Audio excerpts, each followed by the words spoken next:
brand had it all. He earned billions, traveled the world on luxury yachts, and owned homes in 7 different time zones. He built an empire from scratch. Thousands called him the most powerful man in the world. And now they call him Mr. Fuzzy Pants. How did I get into this? You haven't been there for your family. You're going to be stuck inside this cat until you make things right. Seriously?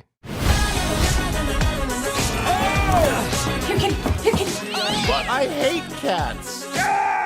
That's what makes this so perfect. It's the dirty work.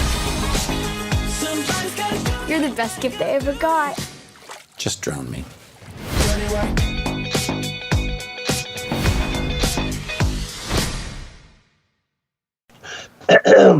The views and opinions expressed in this podcast do not necessarily reflect those of any major corporation whatsoever.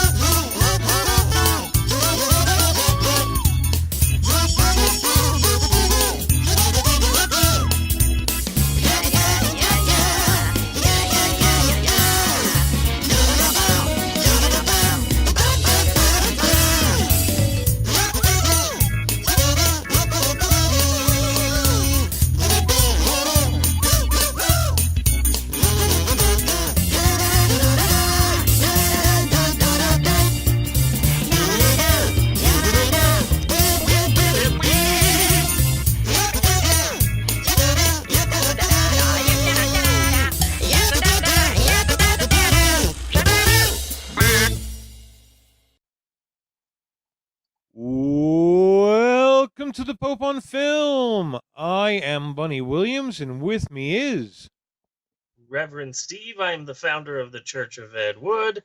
I am a father of 5 kids. I am a manager at work, podcaster, bad movie historian, cult leader, bipolar, asthma sufferer, and various other things. Yeah. That I won't get into.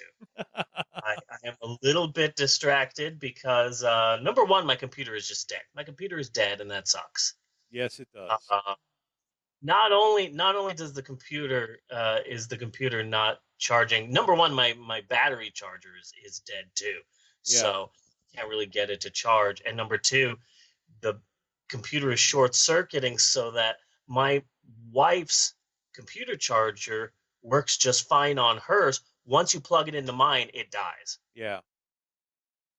So you have to Is the battery in it or not right now? The battery is in it right now. You should take the battery out and let it sit for a while with the battery out and see if that. Sometimes it helps. Sometimes weird little power issues. Like there was a little bit of a time with this computer that if it got powered off for whatever reason, it wouldn't start off the battery. And apparently this laptop must start off of the battery for some fucking strange reason. That's so weird. if I would just plug it in, because I mean it's always plugged in anyway, it wouldn't start unless I just let it sit there for like a couple hours for the battery to come up to charge enough to start the laptop, which is fucking design stupidity. Yeah. And then it just went away. It just fucking just went away. Yeah. And then on top of that, my phone stopped working on my way home. Oh shit. So it's like this must be how dogs feel like when they're neutered. I would imagine, because I literally have. It is exactly the same thing, honey. Taking away your access to the internet is the same as having your balls cut off. Stand by that. So I'm wrestling with my phone right now, trying to get it to come back on. Right now I can get it to come back on for like 5 seconds, and then it realizes that the data's on, and then it freaks out and turns off again and restarts. So that's fun. We have unlimited data, and my phone refuses to use it. Yeah. Like I turn on the data on my phone, and my phone goes, "What? This is too much," and then kills itself. Basically. Yeah, I had a spare laptop, and I had like just gotten it set up to be a really good secondary laptop. Like I could network directly to it, you know. So if I was downloading some things, I would just download it on that computer. If I was going to be rendering something for a really long time, I would throw it over to that, and it just started fucking powering out on me as soon as I got it working cool. Yeah, You know? yeah, yeah. And then today was my first day back at work after having a little vacation, and I come in and they've left a bajillion things for me, and it's all messy, and it's getting crazy hot, and the manager still keeps saying, "Oh, I'm totally gonna buy you a fan," and she hasn't bought me a fan, and the air conditioning doesn't really work in receiving, so it's 90 degrees outside and it's 100 degrees in my receiving area, and so that's fun. Mm-hmm. So I'm all flustered. But I'm here. I got my notes. I am ready to go with this episode of the Pope on Film. Yes. It's episode 126 of the podcast.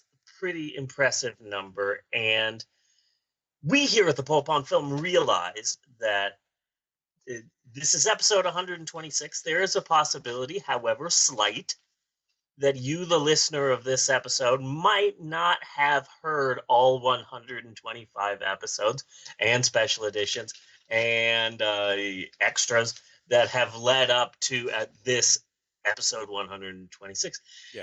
And of course, this is a very serialized show. I mean, we have plots and we have reoccurring characters and we have exciting events and twist endings and shocking things that just cause your jaw to drop. There's so much going on this podcast. So we have been trying to begin each episode with a recap of the last episode to try and keep you in tune with what we're doing here on the show. Yes. So we would like to do that now with we do it out of love. We do it out of love to make you, the listener, understand what we're trying to do here on the show. It's for every one of our listeners. Yeah, it's for their benefit. So you know what? You're welcome. Love you very, very deeply. So we would send each and every one of you flowers if we could. Yeah, or a muffin basket. We will lie to your husbands for you. We will. We absolutely will. Chocolate. Previously on the Pope on Film. Well, the Pope on Film universe is still reeling from last Sunday's pay-per-view, the Pope on Film Blowback. Oh my God! Where the Harbinger shocked the TPOF universe and aligned with Mr. Fishbane's union and captured the TPOF championship belt. But last week on the Pope on Film, crowd favorite The Choir Boy challenged the new Harbinger to a Tallahassee rope match, and those are always exciting. What happened to the baby? She okay? Yeah? Or my headphones? I don't know. Oh, yeah. She destroyed the headphones. Anyway. But that was the best finishing move ever. Okay. Oh yeah. Oh yeah. I mean, fuck a baseball bat wrapped in barbed wire to actually jam an entire tiger shark down your opponent's throat. I mean, he was fucking still alive. It was flopping all over the ring. Pretty impressive. He calls it the dead baby souffle. For a good reason, sir. For a good reason. Incredible. Anyway, I'm excited about the possibility of a Tallahassee rope match. I haven't seen that since 94 with AWX. Out of Weehawken. But that just leads to Lucha Underground. Who was the guy who was fighting with the rope? And they had a rope match. It was Oh not a yeah, Tallahassee rope match. Tejano. Yeah, he's got a huge rope, but we're talking a Tallahassee rope match, which is very different. I gotta say though, that is the fakest looking rope I've ever seen. Oh yeah, absolutely. Yeah, I that's not real rope. I could swear it's like one of those ropes that you use to tie the curtains back. Yeah. Yeah. Yeah. It's just a brown one. Yeah. So the big question this week is: will the new TPOF champion accept the Choir Boys challenge for a Tallahassee rope match? That's the big question for this week. Hopefully, we will get to the bottom of that. Also, last week during a match with tag team champions the Bush People, Yeah. the team of Jose Arriba and the Mad Mediterranean turned on each other. No one saw that coming. They were the best of friends. Now they are at each other's throats. So the big question this week is, will this sudden turn of events lead to a boring mid-card pay-per-view match that will be incessantly booed? Only time will tell. Yeah. Also, we'd like to inform you that TPOF is in no way sexist, as evident by our weekly 5-minute ladies match, where two women are dressed as strippers and rolling around getting sweaty. We care about you chicks. Also, last week on the big show, 3-time former TPOF champion turned actor James the Fighter Johnson returned to the TPOF ring to entertain the crowd and not to shamelessly promote his upcoming action film with Channing Tatum. That was fun. That was fun. That was had by all. Yeah. Also last week and every week, about 2.5 hours of our show was just shameless self-promotion that should make you fucking sick. So the big question this week is, will you get sick this week of the 3,000 times we mention our website, our upcoming pay-per-view, our video game, and our streaming subscription service? Find out this week on The Pope on Film. And I don't know about you. Did you see who I saw in the audience? Who? Richard Simmons. Ah, it's a mystery. I could swear that was Richard Simmons. Yeah, just adds. He was holding a sign too, and he was an arrow pointing at him, and it said, "I'm not Richard Simmons." That's what made you confused. Yeah, that's what made you really confused.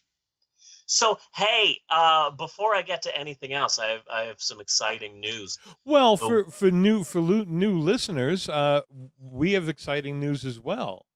Okay. We pretty much have our first confirmed show, other than the ones that we're planning on, for our Roku channel. Oh yeah. Earth Defense Force 1. That sounds awesome. I met with the guys. We talked about it. What is currently out there, which is not for public consumption, is basically a proof of concept kind of a thing. Yep. So we talked about what they're planning and doing in different ways to make a better show with no fucking money.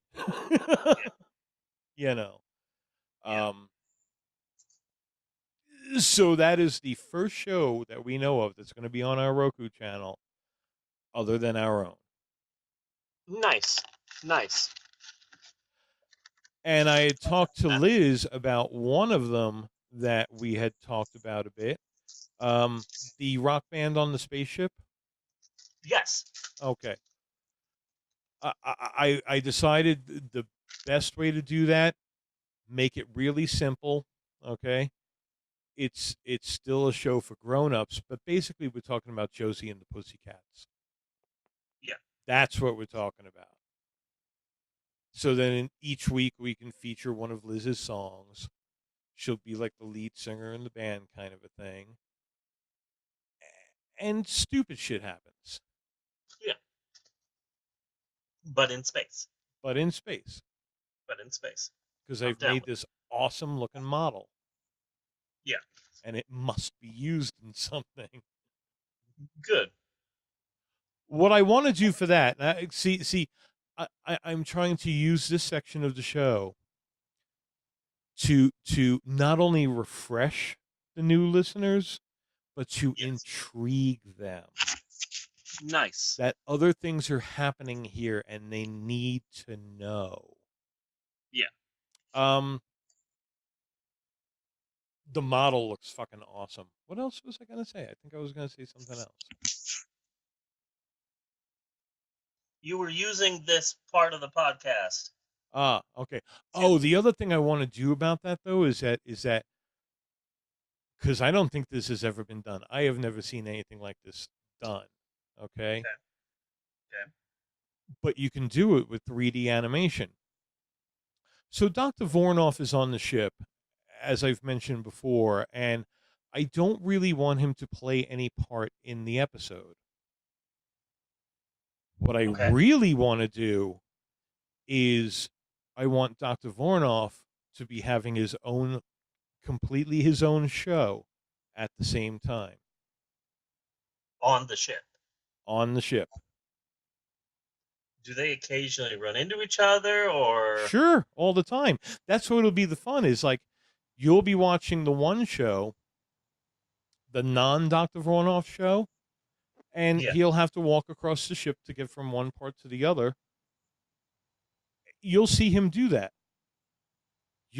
But if you watch Dr. Vornoff's show, you'll see why he did that. Okay. Yeah. So yeah, he'll be walking back and forth naturally in the background of the show, and will sometimes interact with the show. Sometimes they're all on the same ship. Sometimes they will just have to interact with each other. Yeah. And that'll be on their own shows. That'll be on both shows. That's a good idea. I like that. That's different. So Dr. Vornoff might just suddenly throw open a window and look at the people on the other show and go, "You fucking whores."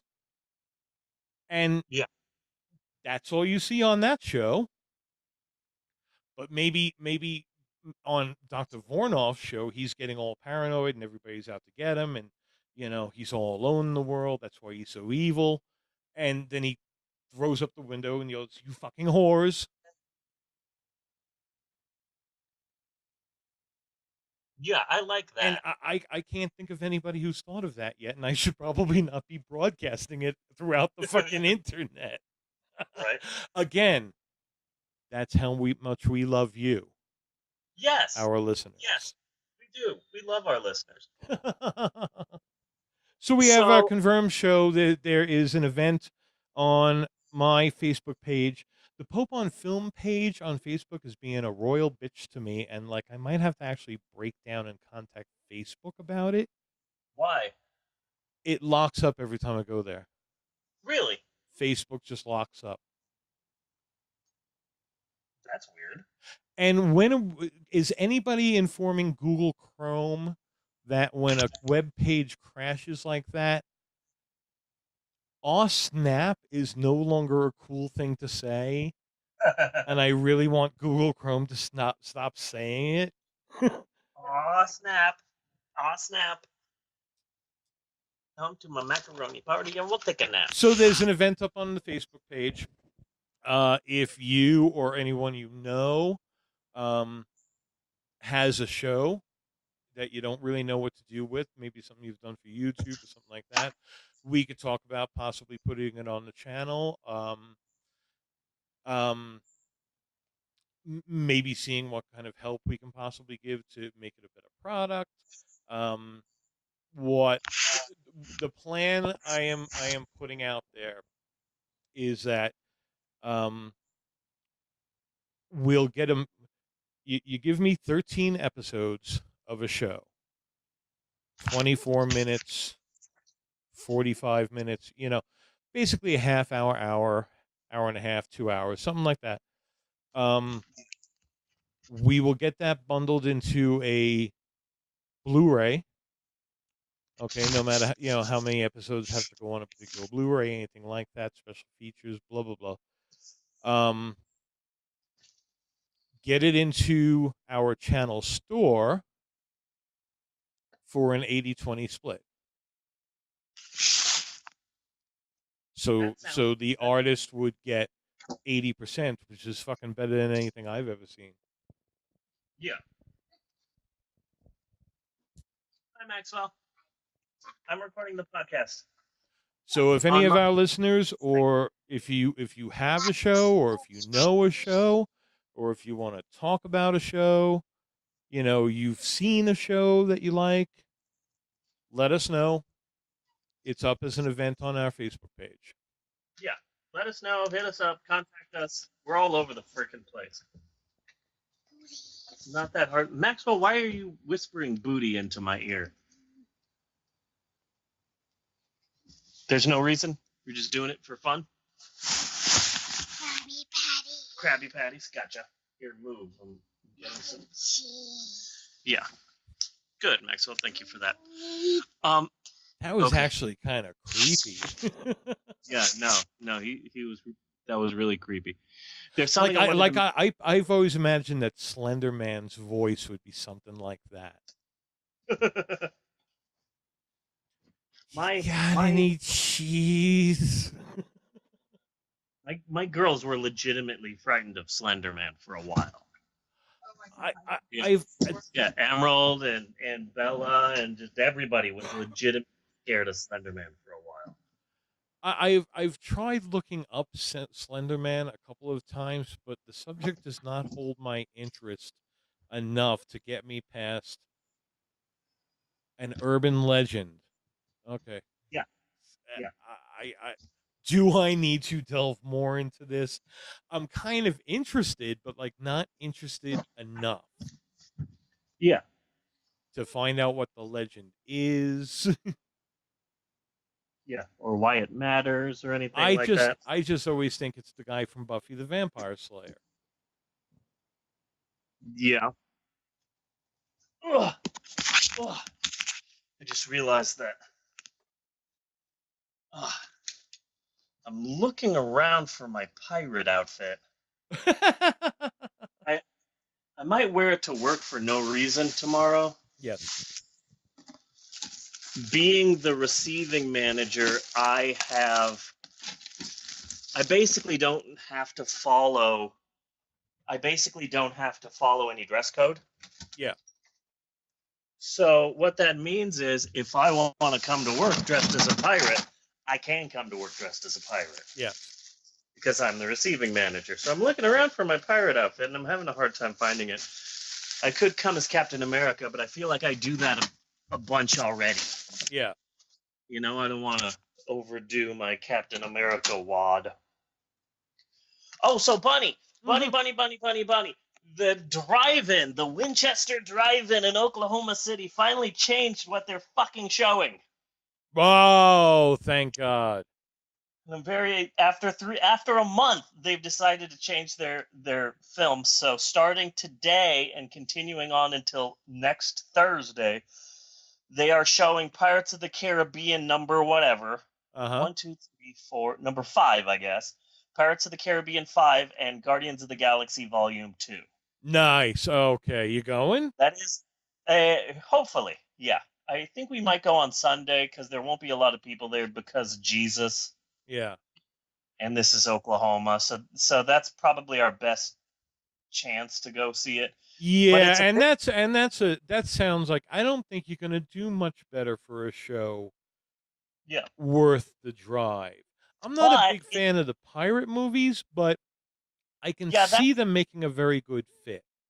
Yeah, that's why this is a bit of a hard sell, because number one, I'm the only person in this entire house that has seen all the pirate movies. So when fucking Orlando Bloom shows up with all this fucking shit on his face, looking all wet, like I'm gonna be the only one who knows why.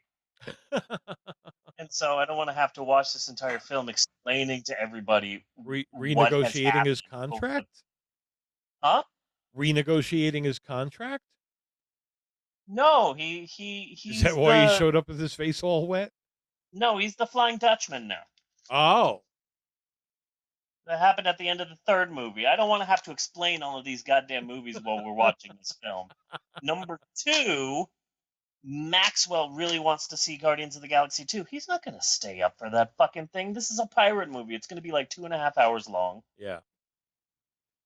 And the movie won't start until like 8 anyway. So like the film won't be starting until about 10:45. Maxwell's not going to stay up that late. So Well, here's what you do, okay? yeah. When you drive to the drive-in, okay? You put Maxwell in the trunk of the car. All right? As you drive, when you get to the drive-in and you get to your parking spot, you let him out of the trunk. He is way nodded out, and he'll not stay nodded throughout the entire Pirates movie. Yeah. And he'll start coming out of his stupor right when Guardians of the Galaxy. He may miss a little bit of the opening, you know. Yeah. Yeah. I think the music will draw him out the rest of the way, you know. Hopefully. But yeah. And then he can watch Guardians of the Galaxy. Maybe. We'll see about that. Maybe. It's a bit of a hard sell. It's a bit of a hard sell to the rest of my family, but hopefully consider also that Maxwell would be then absorbing and converting some of the carbon emissions from the car that you're driving. So it's also a very green solution. Good point. That's a good point. It's green. Yeah. It's a green idea. Mm-hmm. Yeah. I'm gonna start this episode of the podcast, which is ridiculous because we're almost a half hour in. But unfortunately, we have to start off this episode with a fairly serious conversation about my family. Okay. Okay. Okay. So I have an older brother. Yes. His name is, let's say, Joe. Yes. And in the interest of fairness and full disclosure, he's my older brother. He's 4 years older than me. We are family, and I will always love him. And he's also a big fucking dick. Okay. He's just a dick. And I would feel weird about saying that if it wasn't for the fact that I'm 98% certain that he would agree with that. He's one of those dicks that knows he's a dick, and is kind of proud of being a dick. So saying that is in no way offense. He's a dick. He knows he's a dick. He's a dick.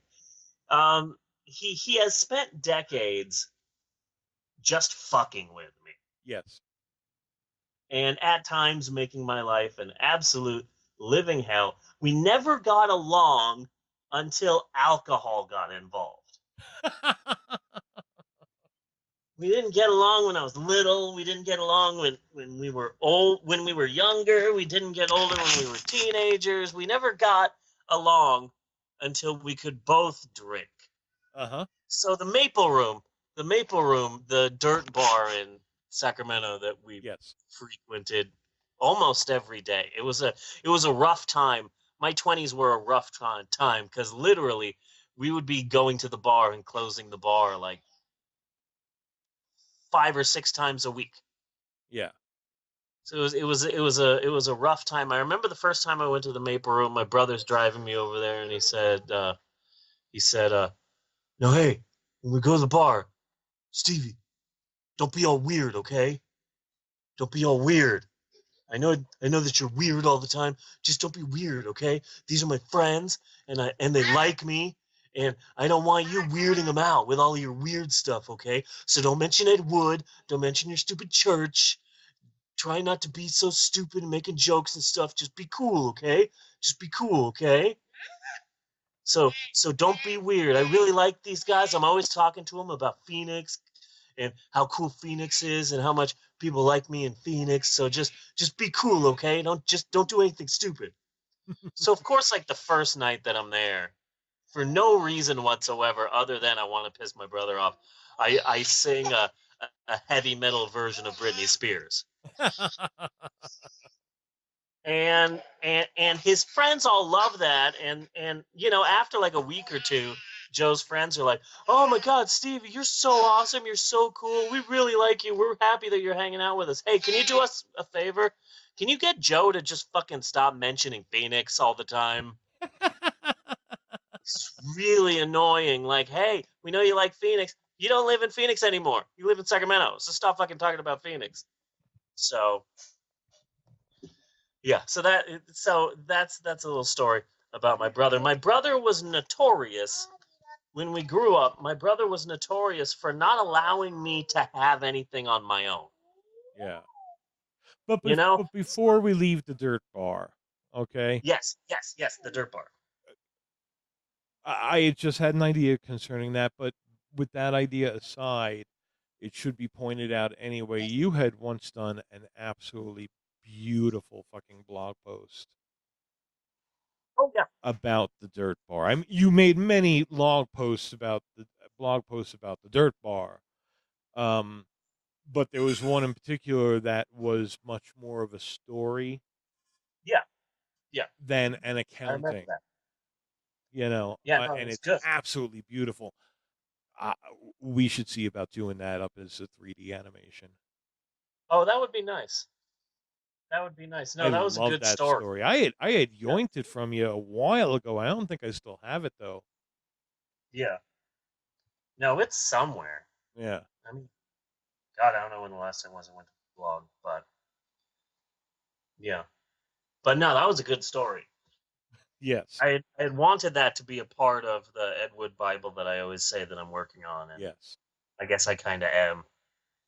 But I could never have anything on my own. Anything I had, he had to also have, or he had to be a part of. I couldn't just live my own life and do my own thing without my jealous older brother turning it into a contest that I never wanted to compete in the first place. Yes. For example, I love Mystery Science Theater. He goes out and he buys all of the Rhino videos. So I have a bunch of friends in high school, and suddenly my brother wants to hang out with us. Yeah. Like Tom's coming over, and then my brother's there. Hey, where are you guys going?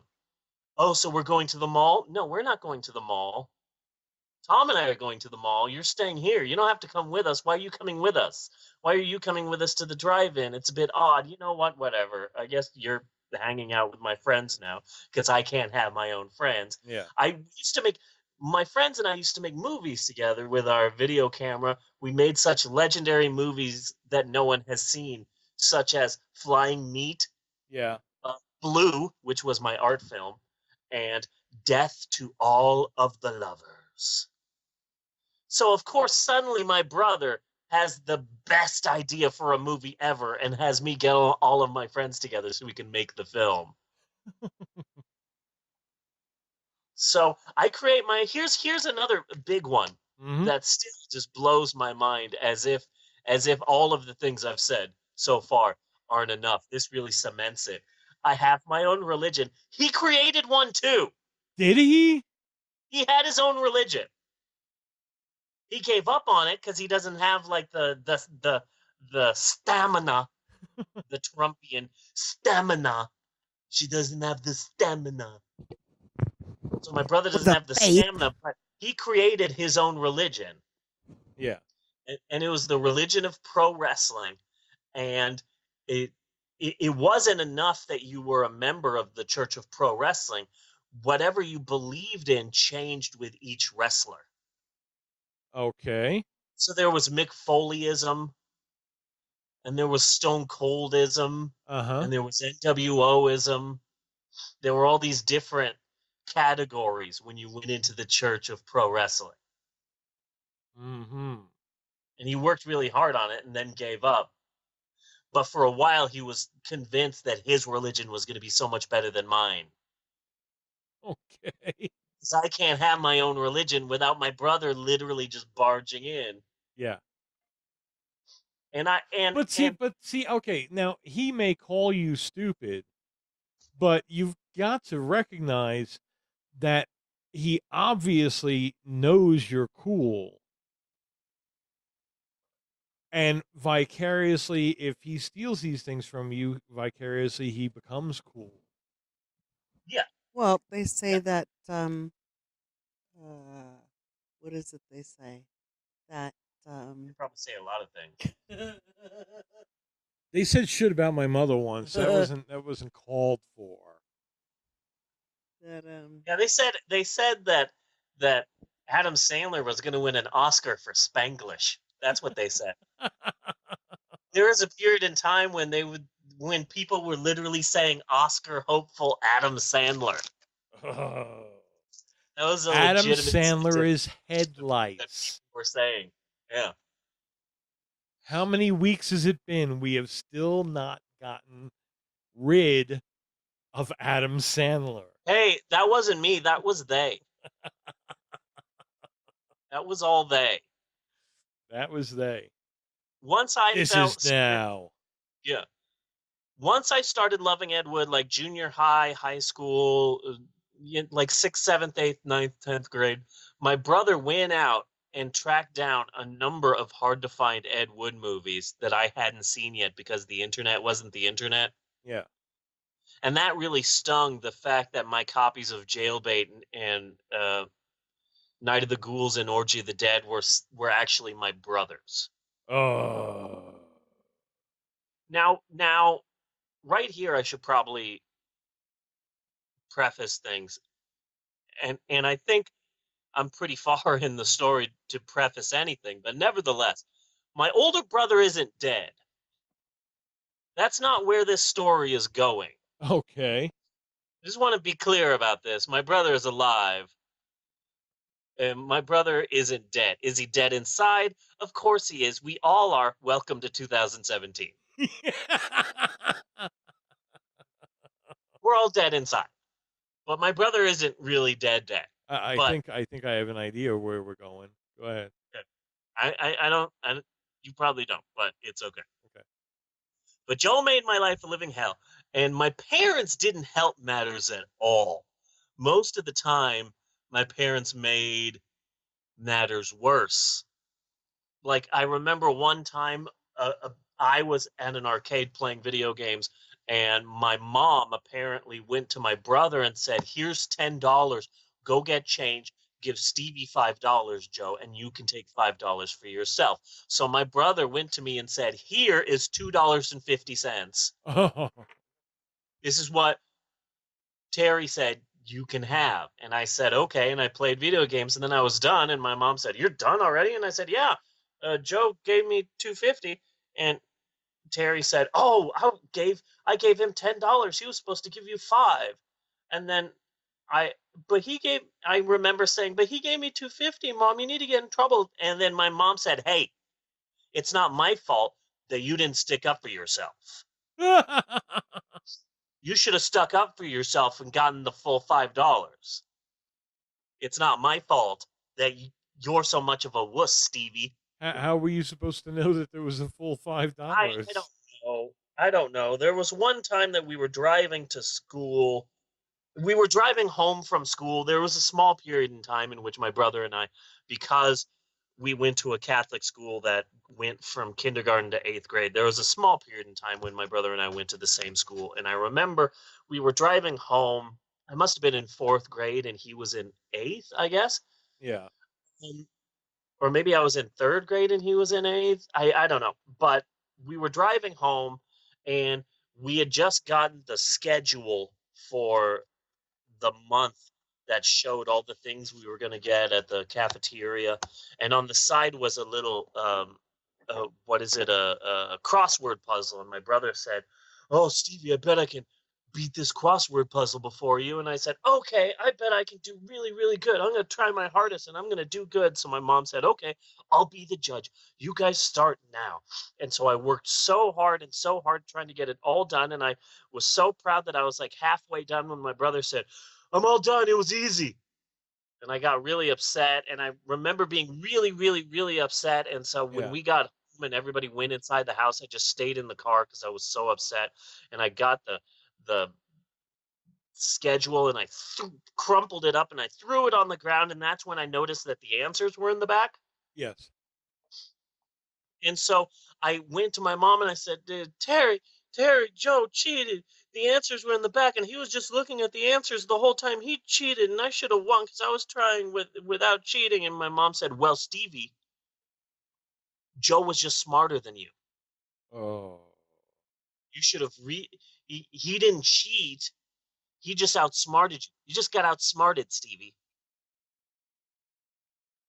So and the one that really pisses me off is that I was like 8 or 9, and um I don't know how this came about. The only thing I can think of is maybe I was trying to watch too many horror movies on cable because we had just gotten cable. Yeah. And so my bedroom was right next to this giant, like double-sized window that opened up really easy.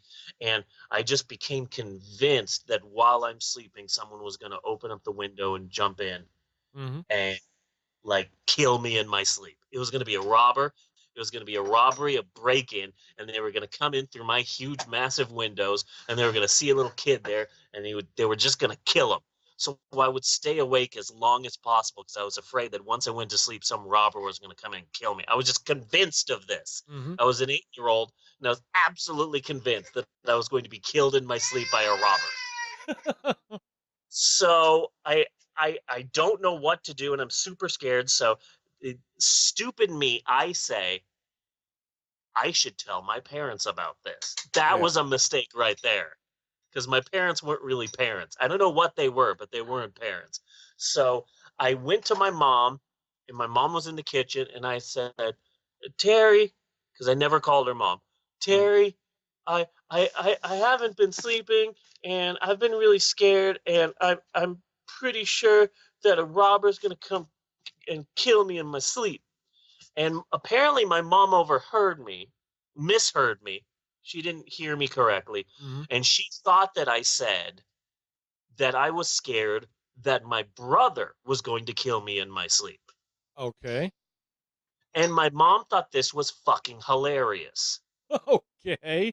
And she started laughing in my face and called Joe into the room so that my mom could tell Joe how funny it is that I think he's going to kill me. And from that point on, for like 2 years, my brother kept pretending to kill me. Nice. Yeah. Nice. Yeah. And I would try, like with tears running down my face, to explain to my mom, no, I don't think Joe's going to kill me. I think a robber. No, I heard you, Stevie. You said that your brother was going to kill you. You're scared your brother's going to kill you. And that's stupid. And then my brother would be like slowly getting a knife, and acting like doing like the shower scene from Paswaicho. Yeah, so my childhood was awesome, I guess is what I'm saying. Psychological scarring, yeah. So here's the big story that I wanted. Here's the big story that I wanted to say, and I don't think I've mentioned this on the podcast before. Yeah. So I wanted to talk about the field goal story. I'm pretty sure I haven't talked about the field goal story. It does not sound familiar. Okay. So we were really super young. We were living in Phoenix, and my mom had my brother and I in the car, and also her friend, Brittany's mom, whatever her name was, I don't remember. She was the mom of one of the other kids at my Catholic school, and she was from Mexico. So my mom and I were like, her mom and my mom were like BFFs, and they would always hang out all the time.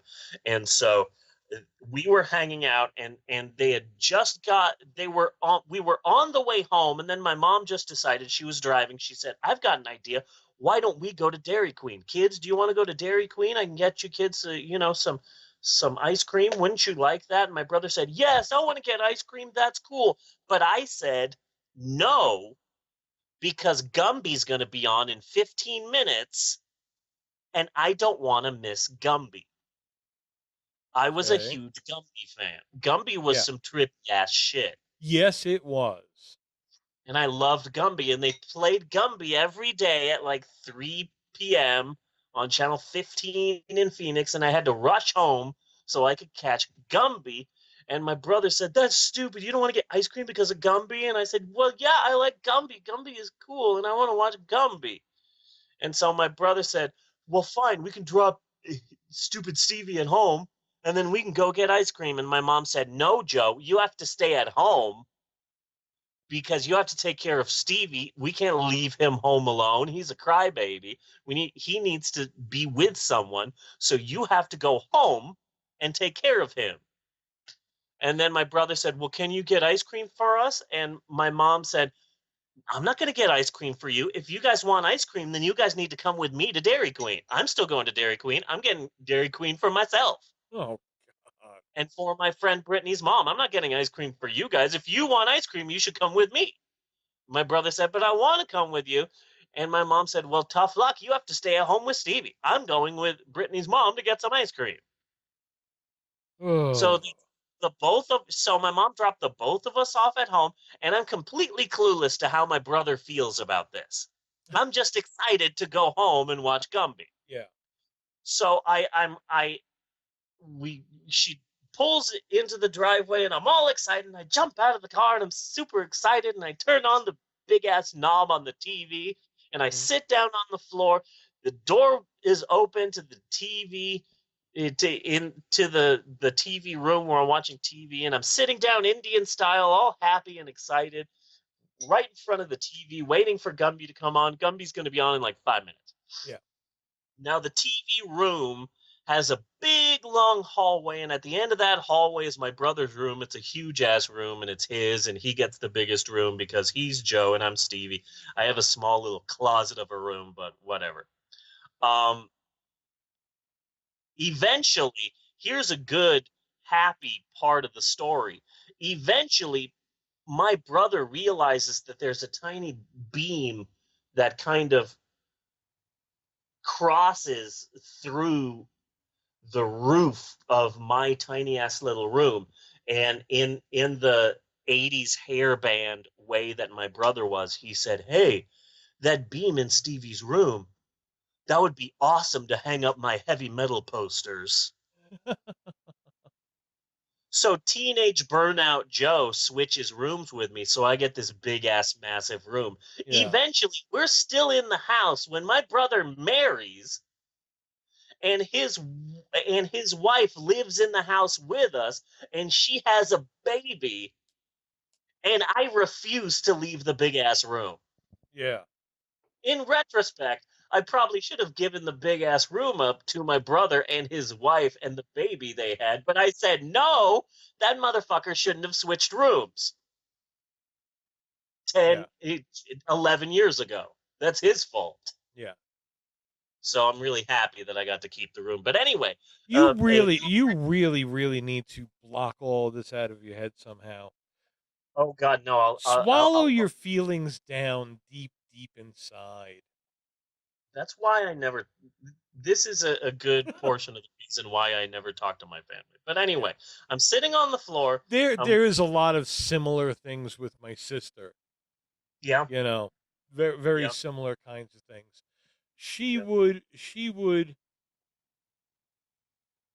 sell you something and you would have it about a month and then she would need to borrow it and you would never fucking get it back. Oh, that sucks. That sucks. Yeah. So I'm sitting on the floor. I'm waiting to watch Gumby. The door is open, and all the way down the hallway is my brother's big ass room, and my brother comes into the house after arguing, yelling with my mom because he's pissed because he doesn't get ice cream because I want to watch Gumby, and he slams the front door to the house, and still I have no clue what's going on. I'm just excited because Gumby's about to be on, and he stomps into the hallway and he goes to his room, and I still have no clue what's going on. He slams the door to his room, and I still have no idea what's going on. I'm just excited to watch Gumby. Yeah. Eventually, he opens up the door to his room, and he looks down the big long hallway, and he sees me there, all happy and excited. Gumby comes on, and I'm singing the Gumby theme song, and it's the 80s, so it's the 80s Gumby theme song, like, "He was once a little green slab of clay." Gumby, you can see what Gumby can do today. And my brother has no knowledge of this happening, Yeah. which isn't surprising. My brother has completely blocked this out of his memory, but I remember every second. My brother gets so pissed that he basically takes a running charge at me, Okay. running as fast as he can towards me. And when he finally gets to me as hard as he can, he punts me. Yeah. I'm sitting on the floor, and he does a running charge, this big bull. He's always been taller and heavier and stronger, and he runs right towards me. And once he gets to me, he just kicks me as hard as he fucking can in the ribs. And I fly Nice. across the room, Yeah. and I slam against the wall of the room. Yeah. And I'm laying on the floor, and I'm crying, and I'm in freaking tears. And my brother goes into his room, and he slams the door, and apparently promptly forgets the entire event that just happened where he assaulted me. Yeah. And my ribs are in pain, and I feel like they're broken, and I'm crying, and there are tears running down my eyes, and I don't care about Gumby anymore. I just want my parents. I just want my mom, which is ridiculous because my mom never liked any sort of physical contact. Yeah. Like I can never hug her or touch her or put my head on her shoulders or anything. So I don't know why I wanted my mom, because my Yeah. mom was never really there. But I want my mom, so I go outside to talk to my mom, and of course my mom's not there. My mom's at Dairy Queen getting ice cream without us. Yeah. So I sit on the floor of the driveway crying, waiting for my mom to get back. And it's like 45 minutes until my mom gets back. Yeah. She gets back because she has to drop off Brittany's mom at Brittany's house. So she gets ice cream with Brittany's mom. She drops Brittany's mom off. She comes back. She sees me crying, and she goes, "Stevie, what's wrong?" And I tell her what happened, and my mom absolutely doesn't believe me. She's like, "What? Joe kicked you? Joe would never kick you. Joe's a good boy. He would never kick you and never hurt you like that. You're just being silly, Steve. You're just making up stories. He would never do that. I can't believe. If anything, you're gonna get in trouble for lying, because he would never do that." Oh. And so I get really pissed off, and I decide that I want to hurt my brother. So this is what I do. I get one of those WWF wrestler figures. And back in the 80s, they weren't action figures, because action figures move. These were just heavy, big, massive, like foot-tall plastic monsters, and they didn't move. Well, kind of like the McFarlane statues. Sort Yeah, of. yeah, except all plastic, all like rubbery and heavy and like a Stretch Armstrong that couldn't move. Yeah. It's just this big, heavy thing, and I decide I'm gonna throw it at Joe's face. I'm gonna throw it at his head, and I'm gonna like break his nose, and he's gonna be bloody, and he's gonna cry, and I'm gonna get back at him. So I get one of these big wrestler guys, and I open his room, and I see him there, and he's at his desk, and he's writing, and so I throw it right at his face, and I say, "I hate you," and I throw it at his face, and he apparently didn't hear me and bent down because he dropped his pencil, and the wrestler goes right through his window. Okay. So guess who gets in trouble for this? Yeah. I do, because I broke his window. Mm-hmm. My brother does not, because no one believes he would attack me. Yeah. So this is so my brother wouldn't let me have anything on my own, and my parents didn't give a fuck. So life with Joe was difficult. He even stole bipolar from me. Yeah. He stole bipolar from me. Bipolar was my thing. And then he discovered that he also had bipolar. And I know he has bipolar because my brother and I are a good example of the two types of bipolar. Mm-hmm. My brother sometimes has anger issues, and he lashes out, and he can be violent, and he hurt me, and he would get into arguments with his girlfriends, and they'd be yelling and screaming and breaking things and just scary, loud, massive, violent arguments. Yeah. And I those arguments too. It's just all in my head about myself. These are the two Yeah. types of bipolar. Yeah. I think when people think bipolar, they automatically think like 2007 Britney Spears. So I don't like telling people that I'm bipolar because they're going to assume that I'm going to lash out and be irrational and shave my head and go insane. And I'm like, no, that's my brother. There's a bipolar where you hurt other people, and I have that bipolar, except I don't hurt other people other than myself. I hate myself. Yeah. My brother hates everyone else but himself. Mm-hmm. But still, I feel like if I had cancer, like tomorrow, if I wake up and I find out that I have cancer, within like a week or two, my brother would be South Parking it. He would have his nuts inside of a microwave. Just getting a little cancer, Sharon. Just give myself a little cancer. It's okay. Just give myself a little cancer, Sharon. So that he could be braver about the cancer than I am. Yeah. That's basically what would happen. So it should come as no shock then, after all of this, my freaking brother, started a rubber band ball because of course he did. This is where I thought it was going. And it is going there, but then it takes a bizarre detour. Okay. Of course, he started a rubber band ball because I can't have anything. We're in our 40s now. Yeah. And he started it all sly, too. He's like, hey, Stevie, how do you start a rubber band ball? And I'm like, okay, why? And he goes, oh, I'm bored at work. I just want something to do. Yeah. I saw your rubber band ball, thought it would be fun. So I tell him how to do a rubber band ball. And then like 5 days later, he says, he's on Facebook. Well, work on the rubber band ball has started. I'm really excited. I'm hoping soon I will beat my brother Steve's rubber band ball. And it's like, God damn it. Like I'm 40. Yeah. You still won't let me have a freaking life. But now it's an obsession with him. Apparently my life is a contest that he has to win, right? Yeah. Okay. Be flattered. Be flattered. But then let's put out this challenge. Okay? Okay. Because, yes, you're making a rubber band ball, but you're also working on making TV shows. Yeah. Make a fucking TV show, Joe. Let's see what you really got. Yeah. So, in fact, just like a week or so ago, he posted a picture of his rubber band ball. Right, and I saw that, and I fucking winced when I saw it. Yeah, and how close he is to beating his brother Steve's rubber band ball. Yeah. Once it became a contest for him, the whole rubber band ball thing, I started working 3 times as hard on it because I refused to lose, and I'm not going to let my brother beat me, and yada, yada, yada. But I would literally be working so hard that by the end of the day, my fingers were bleeding. Yeah. That's how hard I was working on the rubber band ball. So eventually, eventually I just like tapped out. I'm like, you know what? I give up. My life is my life, and it's not a war. It's not like a Festivus test of strength or like a contest. Yeah. Like, I'm not going to give in to this.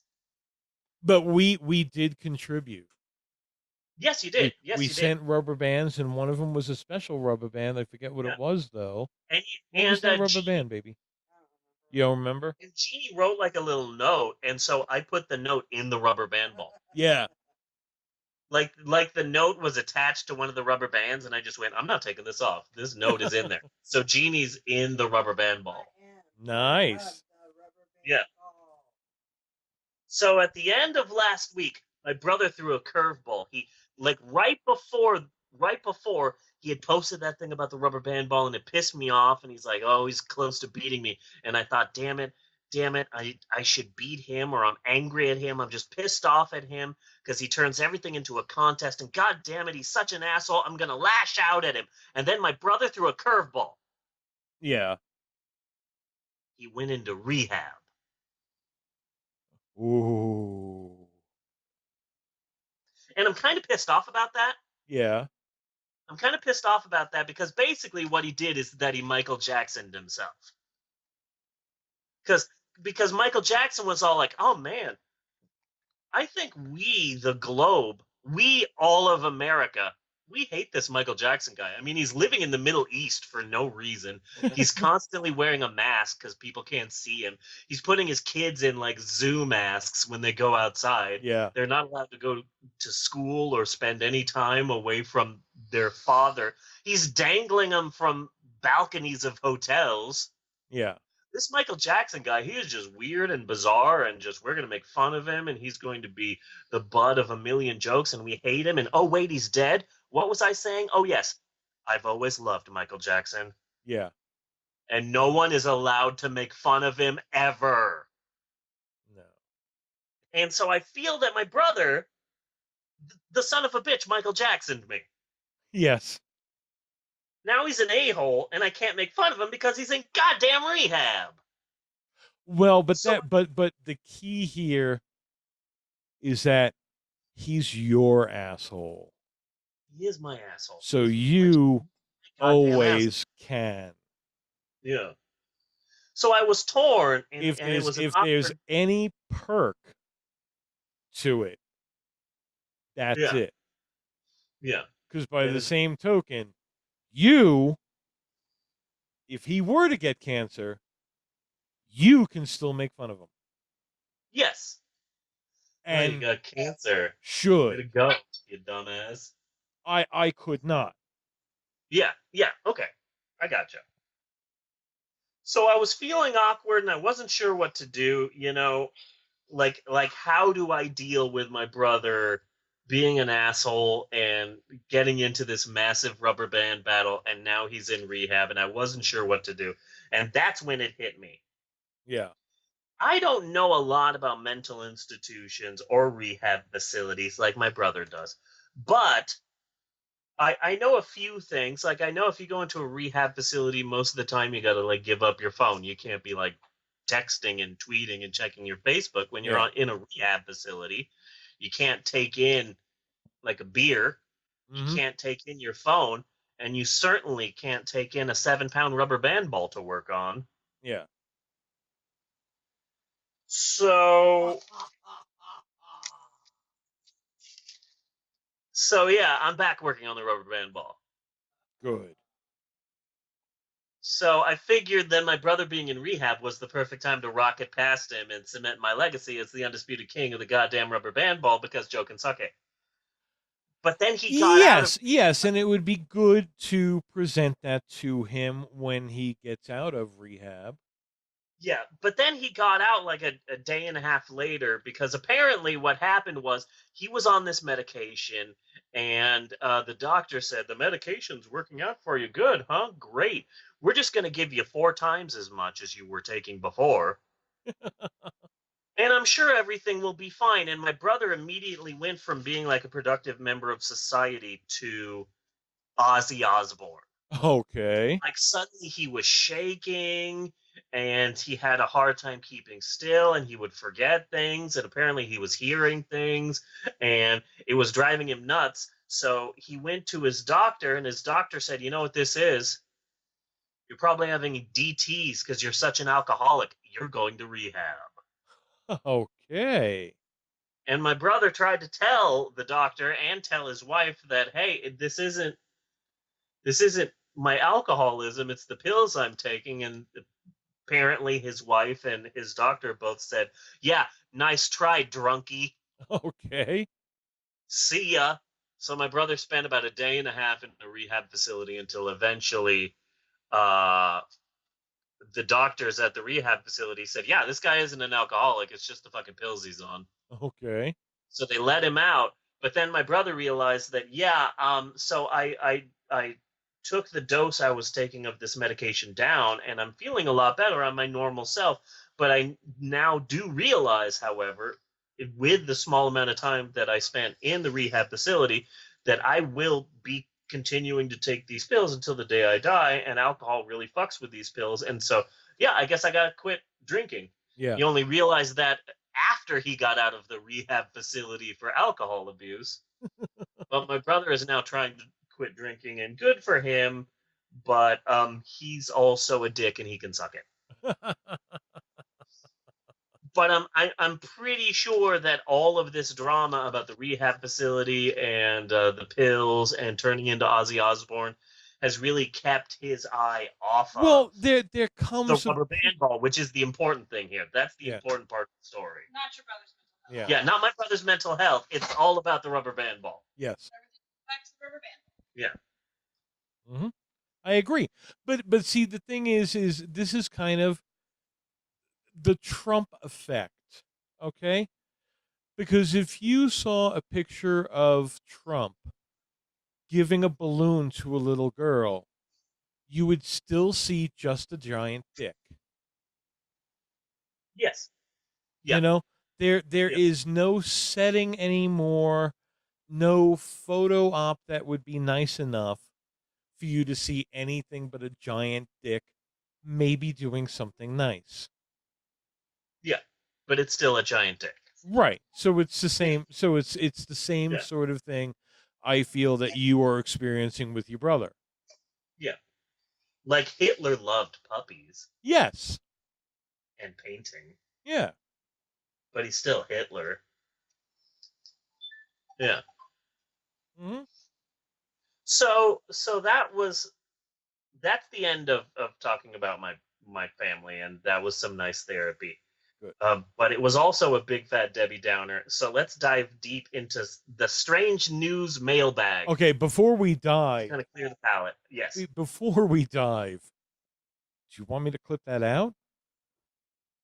If you want to. It doesn't matter to me. Oh, All of because the things about that's the normal type of thing. If we get on a good rant on something or a good story on something, those are the things I've been clipping out for one shots.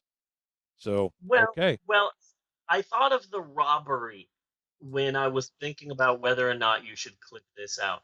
Like there was a I mentioned like the anniversary of the robbery on Facebook. yeah, The anniversary of the robbery I was in, and an employee who had worked with me for about I don't know, for the last 2 years, the last 2.5 years, yeah, she hadn't heard about the robbery. So she kept asking me all of these questions about the robbery. And I answered all of them with as much detail as I could, just really honest and open. And she just kept asking me all of these questions. mm. And I kept answering them and posting articles and posting pictures as much as I could to answer her questions. And she was just, I can't believe it. I'm sorry I keep asking you all these questions. That's an amazing story and I can't believe it. And so after that, I had like 2 days off. And when I came back to work, everyone at work was talking about the robbery.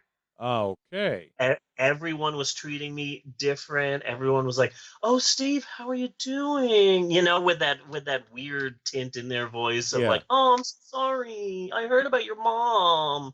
Everybody was talking to me like that. yeah. And then eventually when I worked with the girl who was asking me all the questions, she said, "Steve, I hope you don't mind, but I told everybody at work all of the details of your robbery. I'm sorry, but it's just an amazing story, and nobody at work knew. So I was telling everybody about your robbery. I hope that's okay." And at first, I was really Well, maybe this was a clue. I mean, maybe when you talk to the one person who's been at the store for kind of a while and they didn't know, maybe they didn't know for a fucking reason. yeah, yeah. So so at first, I was upset. Like, okay, so you're going around telling everyone this really personal story about me, but then I realized, wait, I'm the one who shared it to everyone on Facebook. Yeah, So if I'm sharing all this shit about Facebook on Facebook and on social media and all these various sites, yeah, then I can't then say respect my privacy. yeah. You know, like okay, this is yes, Well, but she spread I the story just around, think, but it is kind of my fault. yeah, I'm the one no, who started. see, I think this is one of those things where it does go both ways. Yeah, Yes, you are putting it out there, but you know what? It's your fucking story to put out there, yeah, you know? yeah, And if you yeah, want to put it up, that's your choice. It's your story. I mean, it's almost like copyright infringement for yeah, her to be telling your story. yeah. If you wanted to tell your story, you would tell your story. Yeah. But my brother has been all over social media repeatedly talking about the medication he's on and the bipolar and the drinking and going to rehab. He was telling everybody about that. Yeah. So I feel that this story is, number one, the majority of this story is my story. Yeah. This is my story to tell. And number two, the parts that have to deal with my brother are parts that he's already put out there anyway. So it's not like I'm saying anything new here. Yeah. So I'm pretty sure that this story is okay if you want to cut it out. I don't care. It's good. It's a good story. Okay. I remember being like in high school and holding my side because my side always hurt. My side hurt for about a decade and a half. Yeah. After my brother tried to score a field goal with my ribs. Mm-hmm. And I'm pretty sure that I broke something. It's just that no one in my family cared. Yeah. So it healed wrong or whatever. But anyway, that's, this is still all my story to tell. And if you want to cut it out, that's fine. Okay. But I want to dive into the strange news mailbag to kind of clear the palate of that very personal and slightly depressing story. So a recent NPR story Yes. concerned professors and scientists at FSU, that's Florida State University. They're trying to study dinosaur teeth. They're not just studying the teeth themselves, the type of teeth, the components, the chemical components, what are they made of and whatnot, but they're also hoping to uncover what the strength of a dinosaur's bite would be. Let's say like a T-Rex bite. They want to know how strong that is, how much pressure would be in a dinosaur's bite. So, yeah. seeing as there are no T-Rexes around to easily measure such a thing, members of FSU have been wrestling with alligators.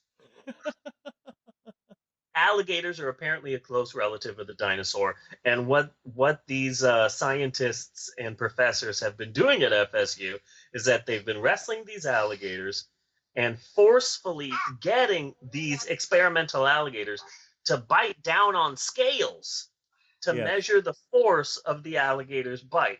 That is a true story, by the way, and that story is also a semi-finalist for the award of Most Florida-Sounding Story of 2017. Yes.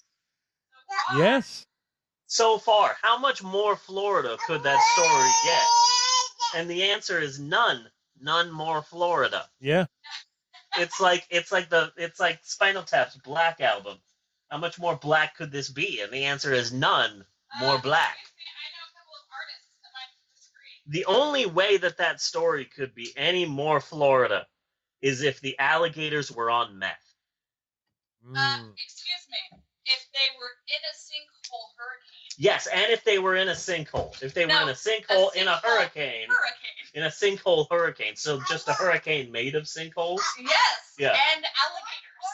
Yeah. Or they could like a Sharknado, but it's a sinkhole NATO. Why did he have to touch the Loch Nar? Or what, Mata? Or they could just get a tornado that has baby. A baby NATO? Babies attacking people. Yeah. Yeah, that would also. These are all things that would not be surprising to any person who lived in Florida. Or hear about them from Florida. Yeah. Yeah. So, World of Buncraft. Yes. Before we take a break, I need to talk about Disney's Aladdin. Disney's Aladdin.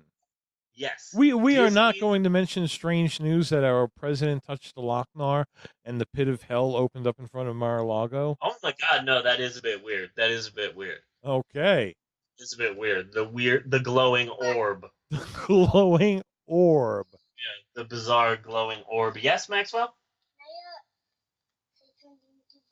Can you say something to Bunny? Yes, go ahead and say something to Bunny. Bunny, I really like to eat strawberries. You really like to eat strawberries? I heard garbage. You like to eat garbage? No, Is- strawberry. Oh, strawberries. Strawberries. Got it. You have to speak Maxwellese. Maxwellese. So Disney's Aladdin. Yes. Screw Disney's Aladdin. It took me quite a long time to reach this conclusion, but I arrived at, and I am here. Screw Disney's Aladdin. Screw it, and let me tell you why, okay? Okay. Okay, so here's my problem with Disney's Aladdin. Aladdin meets the genie, voiced by Robin Williams, and we haven't even gotten to my main beef with the movie, but here's a handy side dish of beef. I have no doubt that Robin Williams is the genie. That is the birthplace of the trend of every goddamn kids movie replacing talented professional voice actors with celebrities and goddamn comedians. And that pisses me the hell off, okay? I don't know, man. Disney always had huge celebrity voices. It's just you're doing a movie for kids. You don't need Steven Tyler. Yeah. No, you don't. You know? Like, wait a second. Like, Rihanna is starring in this? You don't need Rihanna. As if Steven Tyler is not really annoying enough. Yeah. Like there are professionals. So hiring Kevin James isn't doing anything for your kids movie. Kids are I'm sorry. I just got a sideline on Aerosmith, man, because I used to fucking love Aerosmith. I used to love Van Halen back in the day. It is so well, but very differently, because Aerosmith was a really hard driving rock band. Oh yeah, when they got clean, they lost it. Yeah, like can we start a Kickstarter for Drugs for Aerosmith? Like, so we Aerosmith can get some was good an fucking amazing music. Band, and then they did that song with Run DMC, and like, okay, from here on out, they jumped the shark. They definitely jumped the shark with the Run DMC song. Yeah. Yeah. From this point on, okay, things are going to be really. Yeah, they just chased fame and celebrity and pop instead of like making really good music. When Permanent Vacation came out, I was probably the only person in the country saying, "What the fuck?" I hate so much of their music. I hate Dude Looks Like a Lady. I've always hated that. Love in an Elevator. Hate that. And that one song where they're talking about pussy, but they're not going to say pussy. Yeah. So the song is called like Pink. Something like that. Like, pink is the color of love. And like, just say pussy. Can you just say pussy? Like, we get it, okay? Wink, wink, nod, nod. Your song is called Pink. Like, we get it, okay? Mm-hmm. Pink is the color of the vagina. I think the only redeeming thing that had is I do appreciate Steve Tyler's "Cry Me a River." I must say, and I think that was Permanent Vacation. I'm not sure. There's one sad song that he does that I like. Is it Crying? I think it's Crying. I think that's the song. The one modern song of theirs of his that I like. Yeah. Everything else. Oh, and Eat the Rich. Everything else can rot in hell. Well, I could swear he did "Walking in the Sand" and he also did "Cry Me a River." And don't mess with me with "Cry Me a River." "Cry Me a River" is one of my all-time favorite songs. So I could tell you about the Patsy Cline version, the Crystal Gale version, and Steven Tyler's version was up there. Yeah. I'm all right with that. So anyway, Robin Williams is the man to blame for all of these fucking celebrities being in these kids' movies. Specifically, Steven Tyler played some mystical shaman in the animated movie Epic. And it's like, no, there's no reason for Steven Tyler to be in this fucking film. There's no kids going, oh, Steven Tyler is in this. Wow. Yeah. Okay. He did the song from Armageddon. No, there's no fucking point in these celebrities being in these goddamn movies, and Robin fucking Williams is to blame. But that's not my main issue with the film. My main issue about Aladdin has to do with Aladdin's first wish, okay? Yes. In order to woo Princess Jasmine, Aladdin wishes to be a prince. So what does the genie do? He makes Aladdin look like a prince. Yes. That's all he does. The goddamn genie starts to work on what? His looks, his outfit, his ride. We're going to make some fake followers. We're going to make a fake parade and yada, yada, yada. The genie has godlike powers. Yes. The genie has phenomenal cosmic powers of a freaking god. The genie could have created an actual land for him to rule over. Mm-hmm. Or hell, he could have just put Aladdin in an actual kingdom as the prince. The point is, the genie could have easily actually made him a prince. Yes. But he doesn't. He just makes him look like a prince. Yes. Why does the genie do this? Well, one can only assume that maybe the genie spent too much of the 70s and 80s snorting white powder. In the back of a laugh factory. Yes. That's what I'm assuming there. I think that is a solid theory. Yeah. How does it feel? How does what feel? That a male character is given looks and clothes and all these riches to make them more appealing to the opposite sex. How's that feel? You hate it, don't you? It sucks. Preach it, girl. Preach it. Let's hear it. Tumblr made you a gender warrior. Nothing. I love you. Tumblr made her a gender warrior. I can't relate to swarthy, good-looking men in fezzes, especially when they're animated. So yeah, we don't have a 1-to-1 ratio here. Yeah. So that's my problem with Aladdin. The genie is a fucking god, but he just makes a fake nation for Aladdin to be a prince of. Dude, you are a god. Just make him a fucking prince. Well, I think Aladdin blew it right off the bat because we all know your first wish is infinite wishes.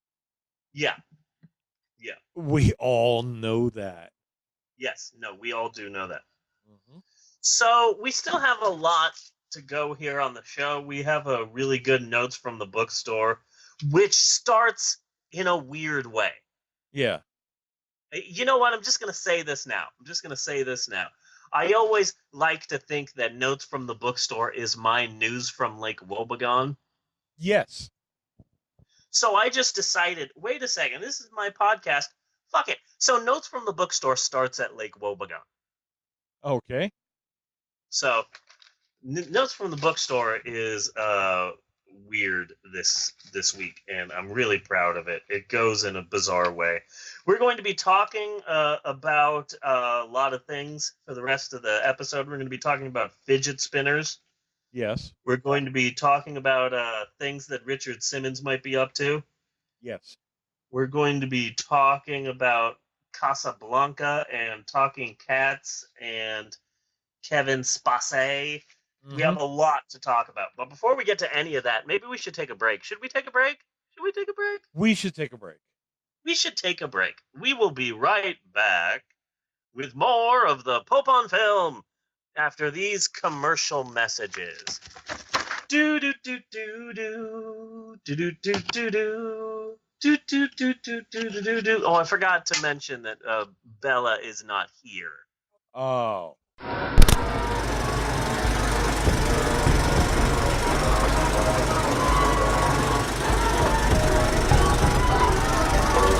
If you really want to hear about it, the first thing you probably want to know is where Bob was born, and what Bob's lousy childhood was like, and how Bob's parents were occupied, and all before they had Bob and all that other David kind of Copperfield kind of shit. But Bob doesn't feel like going into it. If you want to know the truth.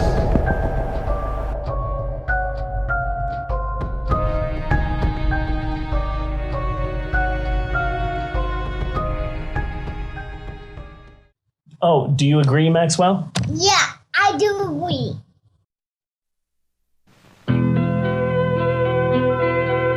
I'm Peter Fonda. We've just finished making a movie dealing with the most talked about subject of the day, LSD. I honestly believe it will be today's most talked about motion picture. The name of the picture is The Trip. Here goes.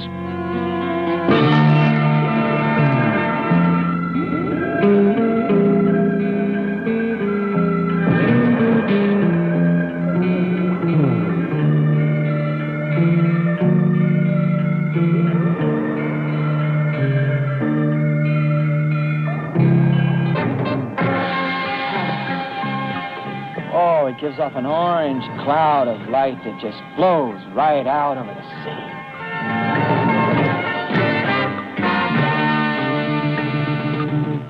Beauty you cannot believe inundates you. Your world, the people world, is fragmented. Distorted.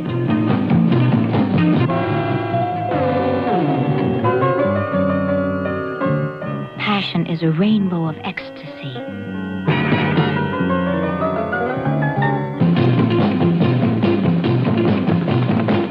The messengers of death pursue.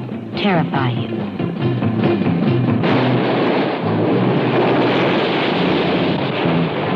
I'm gonna die, man. Oh, no. Oh, I don't want to die. If that happens to you again, you go ahead and go with it. Just go ahead and die. Whatever happens. The wildest of pleasures possess you.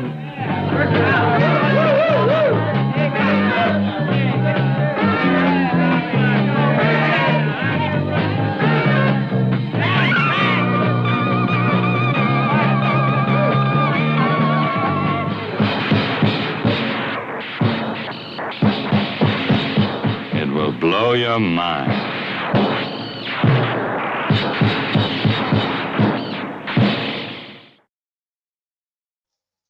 And we're back with more of the Pope on Film. Thanks for helping me out there, Maxwell. Yeah. Well then, MMORPG, that's a massive multiplayer online role-playing bunny. Aha, okay. Yeah, so a bunch of people play bunny on the internet. Cough, cough, cough, beginning of the segment. Cough, cough, cough. Well then, thank you for that big cough, my son. Let's talk about books. You see, people always say... Yes, Make Maxwell? you learn. Yes, books can make you learn. That is true. Mm-hmm. Yeah. That's what I learned. Oh, you learned that books can make you learn. That's good. Yeah, my brain told me it. Your brain told you it. Good. You see, people always say, hey, write what you know. And what I know is that I have been a loyal and, as far as they know, hardworking employee at my local bookstore for well over 16 years, which is amazing. My inner bookseller can drive and almost buy cigarettes. Yes. And as such, I really do have my dirty fingers on the pulse of the book world. And I am here to thrust my dirty fingers in your mouth with this week's installments of Notes from the Bookstore. Dun, dun, dun. And it's been a quiet week here in Lake Wobegon, my hometown, out at the edge of the prairie. Yes. Old man Jeffers was in town. He lives a sad widower's life in his tiny house over on Lakewood and Pine, yes, right next to the courthouse. Old man Jeffers was once again caught jacking it at the Moonlight All Night Diner. Yes. He lives a sad widower's life, and one thing that brings him pleasure is going to the Moonlight all-night diner, taking down his pants, and just furiously masturbating. As you do.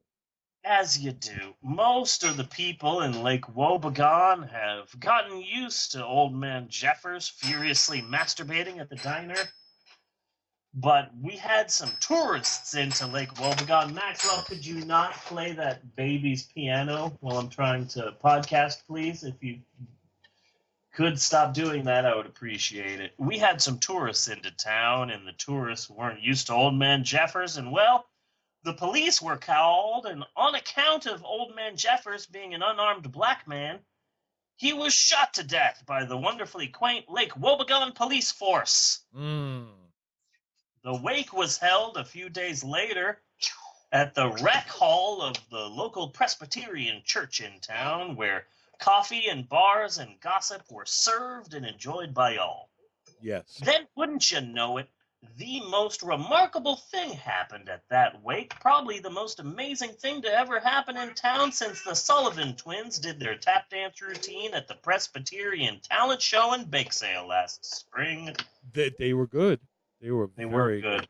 Father Smithfield was saying a few words about Old Man Jeffers when suddenly the great old ones appeared, tall and sleek and menacing, the lot of them. And after some strange grunts and screeches in an ancient language that no one understood, there suddenly appeared right there in the Presbyterian rec hall the great beast Cthulhu.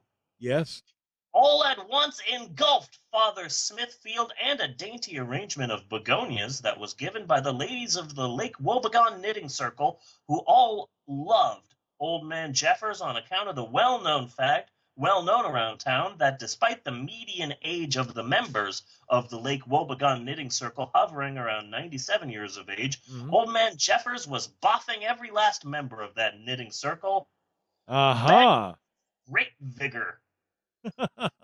Anyway, Cthulhu turned out to be a very personable fellow, despite devouring Father Smithfield. Cthulhu stayed at the wake and enjoyed coffee and bars and gossip with the rest of us. Really, really nice guy. I've heard that. I looked up to see how you pronounce it and found that there's about 35 different ways to pronounce. Yes. Cthulhu. How do you pronounce it, Maxwell? I pronounce it cow-cow. Cow-cow. Yeah, cow-cow. I mean, no, Coco. Oh, Coco. Coco the junkie pimp. And that's the news from Lake Wobegon, where all the women are tall and all the men are bow-legged and all the children have scurvy. But just one last word about Old Man Jeffers, because it's very sad, his passing, but we all saw it coming. You know, every now and then, just the impression of him being the old widower. I would always leave. I not always. It was an occasional thing, you know, but I would leave some cookies on his front porch. Oh, well, that's nice. And I always made sure that the cookies were wrapped in tissues as kind of my way of saying, I understand. Yeah, that's good. Yeah. That's good. I like that. In other news, it's summer now, Bunny. It's officially summer. And summer means one thing in the world of retail. Yes. The summer stench is back again. The summer stench hath returned to wreak almighty havoc on your nasal passage, my friend. Every customer a different smell. Yes. It's like Harry Potter's Bernie Bott's every flavor beans, but instead of wizarding jelly babies, it's redneck, stinky freaking armpits and stale, cheap cigarettes and dirty neck sweat and oh so much sunscreen. Mm-hmm. 1/3 of the population smells like coconuts now, and it's weird. By August, the mere sight of coconuts will make your stomach do the frickin' Macarena. It's the summer stench, Bunny. The summer stench. Everyone must fear it. Yes.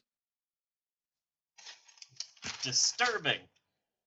Getting back to book news. Really excited to be talking about this. Author Michael Crichton has a brand new book out. This is true. It's set in the Wild West, and it's an amazing book. It's an amazing book for two reasons. Number one, Michael Crichton does such a great job of painting a picture in your head. You know, Michael Crichton is such a vivid author. He paints such a colorful, believable world in your mind. You can picture the Wild West town, and you can picture the expanding prairies and the desolate mountains that stretch on until forever, because Michael Crichton's just an amazing author. And also, I think you're talking about Tolkien. no, I'm talking about Michael Crichton. He's an amazing author, and also another amazing thing about his new book is the fact that he's been hella dead for about a decade. Nice. He's been dead for, I think, about 8 dedication. years now. Well, it's obvious to me, and I think to all forward-thinking individuals out there with their minds fully woke, like mine, Yeah. that hella dead author Michael Crichton is in fact alive and living in the same deserted island as Elvis, Tupac, Andy Kaufman, Sean Spicer's smile, and of course Kellyanne Conway's soul. So good for you, Michael Crichton. Good for you. Have you noticed how utterly haggard and completely volumed out Kellyanne Conway looks whenever she appears anywhere now? Yeah, no, she looks pretty zonked. She used to be pretty on the perky side. Yeah. I wouldn't say full-blown perk, but definitely on the upside. The thing that really blows my mind about Kellyanne Conway is the fact that at first she was the spokesperson, like the figurehead, for Ted Cruz when he was running for president, and would constantly be on the news attacking Donald Trump. Mm-hmm. And no one either remembers or wants to talk about it, that she was paid good money to attack Donald Trump. Yes. And now she's being paid good money to speak for Donald Trump, but you can't believe anything she said, because literally she was just saying the opposite a year ago. Mm-hmm. You know? Yes. It's weird. It's just weird. This is true. And after all that, it didn't stop Ted Cruz for phone banking for Donald Trump. Yeah. It's weird. Are you fucking... He said your father killed Kennedy and was the Zodiac killer. Yeah. Are you... Yeah, it's ridiculous. I would not let that shit die. I would remind the world of that every day if I was Ted Cruz. Yeah. And it really I already remind... Huh? It really did seem like he might be the last surviving Republican to say no to Donald Trump. Yeah. But then at the last second, he's like, "Hi, I'm Ted Cruz. I'm calling on behalf of Donald Trump. Yes, it's the Ted Cruz. I finally just gave up." Yeah, we're trying to keep this clean, so I'm not going to say that. I know.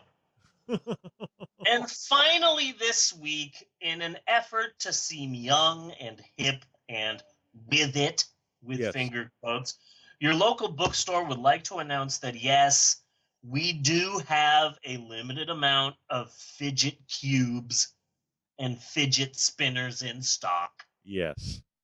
And look, we're not necessarily proud to have these fidget cubes and fidget spinners. So if you could not make a big deal about the fact that your local bookstore has fidget cubes and fidget spinners, then that would be awesome, okay? Yes. We're not proud to have caved in to the latest trend. But let me tell you something. We're doing it for a purpose. We're doing it for a purpose, not a porpoise. We are doing it for a purpose. Yes. It's all a concentrated effort on the part of your local bookstore to try and look cool for once. We've never been the cool store. Mm-hmm. You know, you see the suits up in corporate. They've been doing, for the last year, they've been doing a bunch of focus groups and polls and surveys and, I don't know, screaming in an attempt to try and find out what our core demographic is, you know? Yeah. Like, what is the typical customer who comes into your local bookstore? What's the typical age? What are they into? So after apparently after all of the votes were tallied, or whatever the heck it is that you do at a focus group, all of the available data that was collected suggests that our average customer, our average, regular, normal, everyday customer, is a 69-year-old grandmother from Boise who has hip problems and wants to speak to the manager. That is our average customer. Our average customer is a 69-year-old grandmother from Boise with hip dysplasia and bifocals who remembers a simpler time when it was okay for your kids to be walking down the streets at night. Yeah. That's our average customer. And I'd like to take one of our trademark The Pope on Films asides here. Despite what old people want you to believe, it is never okay to let your kids walk on the streets at night. I don't know why so many old people. I remember when your kids could just walk down the street at night. Dad, can I wander through oncoming traffic at 1 a.m.? Sure, son. It's the 50s. Okay. No. Keep it in perspective. Keep it in perspective. It was the 50s, and birth control was not widely available yet. That's a good point. You didn't mind losing a couple. You know? Yeah. That's why you don't really start getting very attached to them. So they get around 8, 9, 10, somewhere in there. Yeah. 10 if you got a stupid kid. But when do that's when a father and son start playing catch, a very bonding and defining moment in a child's life. So that's basically it. You wait until they get 8, 9, 10. You see that you're not getting rid of them anywhere. They haven't died on the playground. They haven't taken off a finger on the rusty swing. Yeah. They didn't crack their heads on the pavement on a bicycle. They're a survivor, and you could start showing them a little affection. Yeah. So our company is trying to appeal to hip young millennials. Yes. In the hopes of wrangling a younger demographic. And as a result of that, a lot of ideas are being batted about. The hot topic of bookstores. Yeah, like we're just trying to be cool. We've never been cool. So we're trying to be cool, and we're trying to think of ways to try and get a younger core demographic into our store that aren't 69-year-old grandmothers. Yeah. So a lot of ideas are out there. For example, if a young person wants to use an electrical outlet to charge your phone or a laptop, we are trying not to chant shame, shame, and then tase them. Ah, that's good. That's going to be hard. Maybe that's you can. What our policy is right now. Maybe you could just wean yourself off and just not tase them, but keep the shame part for a while.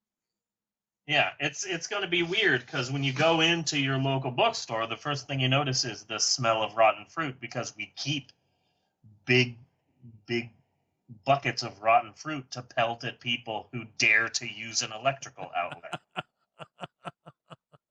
That's just what we've done for years, yes. Now here's an idea of mine that I hope that the suits pick up, okay? Yes. If we want to appeal to a younger demographic, we change the dress code. All the employees wear backwards baseball caps and carry skateboards. And instead of saying, "Hi, how can I help you today? What brought you in today? Who are you shopping for?" We just walk up and say, "Hello, fellow young people. Who's got some Molly?" You don't go the full route and say something like, Sup, bruh? No. No? I don't say that because I'm usually with all the other teens smoking behind the quad. Ah, okay. That's usually what I'm doing. I'm smoking behind the quad. It's just an idea that I have. Here's another idea of mine, okay? Yeah. If that doesn't work, and I think this idea is great, okay? So if the whole appealing to young people thing doesn't work out, then what we do is we turn it around and we do the opposite. What if we can't cater to young people, then what we need to do is start catering solely to 69-year-old grandmothers from Boise. Oh. How, you might ask? This is my idea. Here's a couple of ideas. Uh-huh. Number one, we only play Tom Jones and Neil Diamond music in the store. Yes. Nothing but Sweet Caroline and What's New Pussycat, just on a loop. Number two, we only carry books about how cute grandchildren are. Mm-hmm. And this one's my favorite. Number three, my favorite idea. Everyone in the store becomes a different soap opera character. Yes. And we have yes. Like dinner theater in a bookstore. Yeah, you have to keep coming into the store to see what's happening. I will be Patch. I'm a drifter with a secret. Then there's my evil twin Morgan. Or am I the evil twin? You gotta keep coming to the bookstore to find out what my deal is. Yes. Yeah. And you can be in the middle of helping an elderly lady, and one of your coworkers can walk up to you abruptly, slap you in the face, and say, "You bastard," and storm And then she off. goes, and then she goes to hit me again, but I grab her wrist. Yes.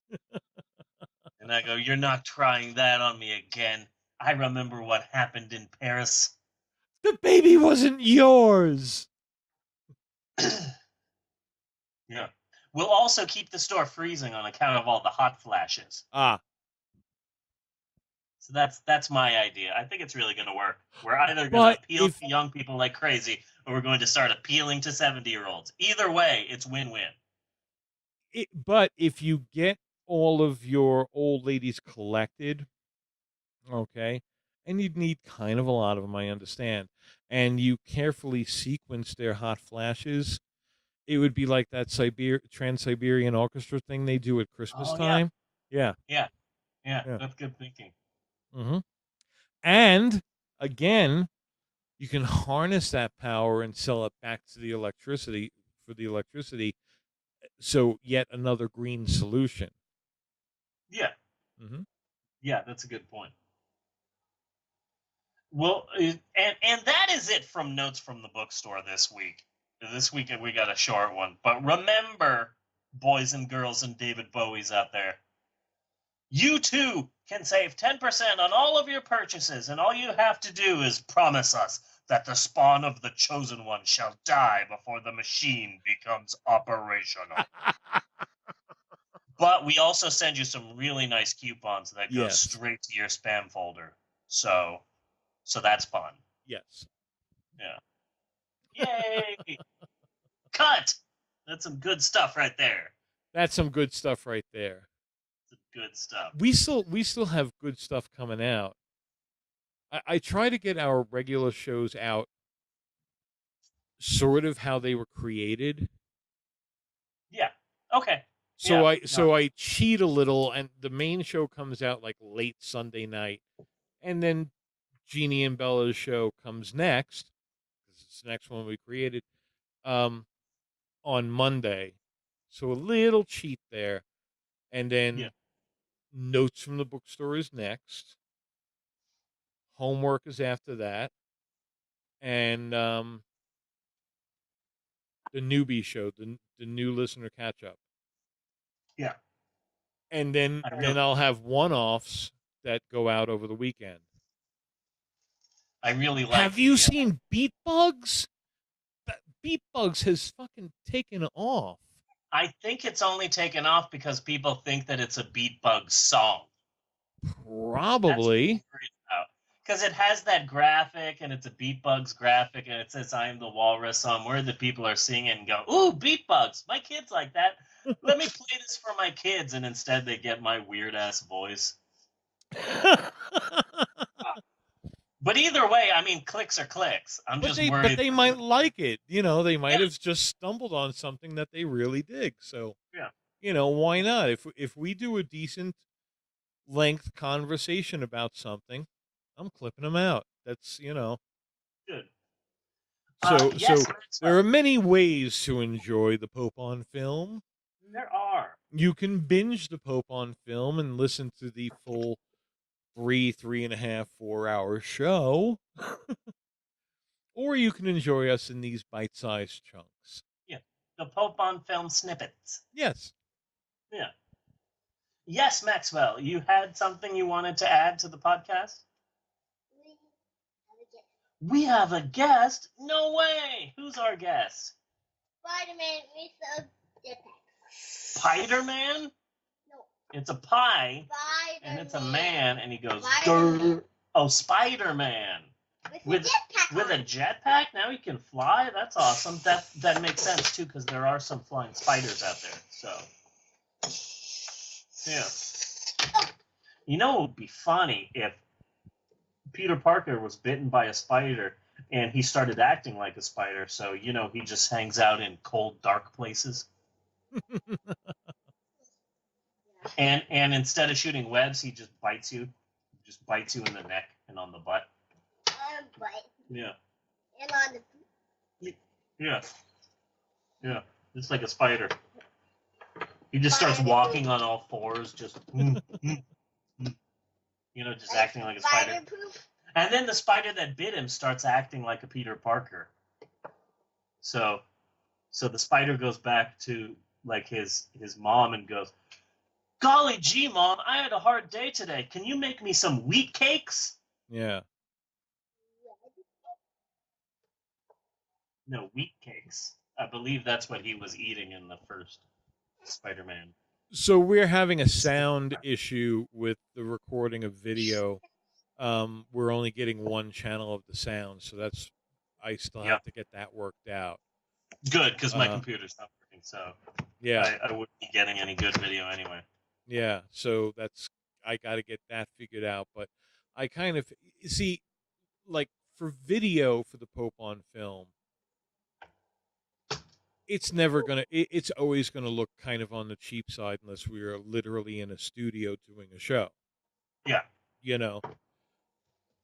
So this will look passable, and it'll be entertaining, and we will be able to do a better show once I get it figured out. And I figure we could put that up on the channel. It's good enough for free, you know. Yeah. And if you want to buy it, $2 direct download only. Yeah. You know? Yeah. What was that, Maxwell? Spider-Man had something you wanted to say? What does Spider-Man have to say? He have to say that I am really B-Rock. Peter. He's Peter Parker? Yeah, and I don't really have Spider-Man in my house. That was just a video. Oh, okay. Gotcha. Over myself. Yeah. And I'm homeless. You're homeless? That's what well, that explains the eating garbage.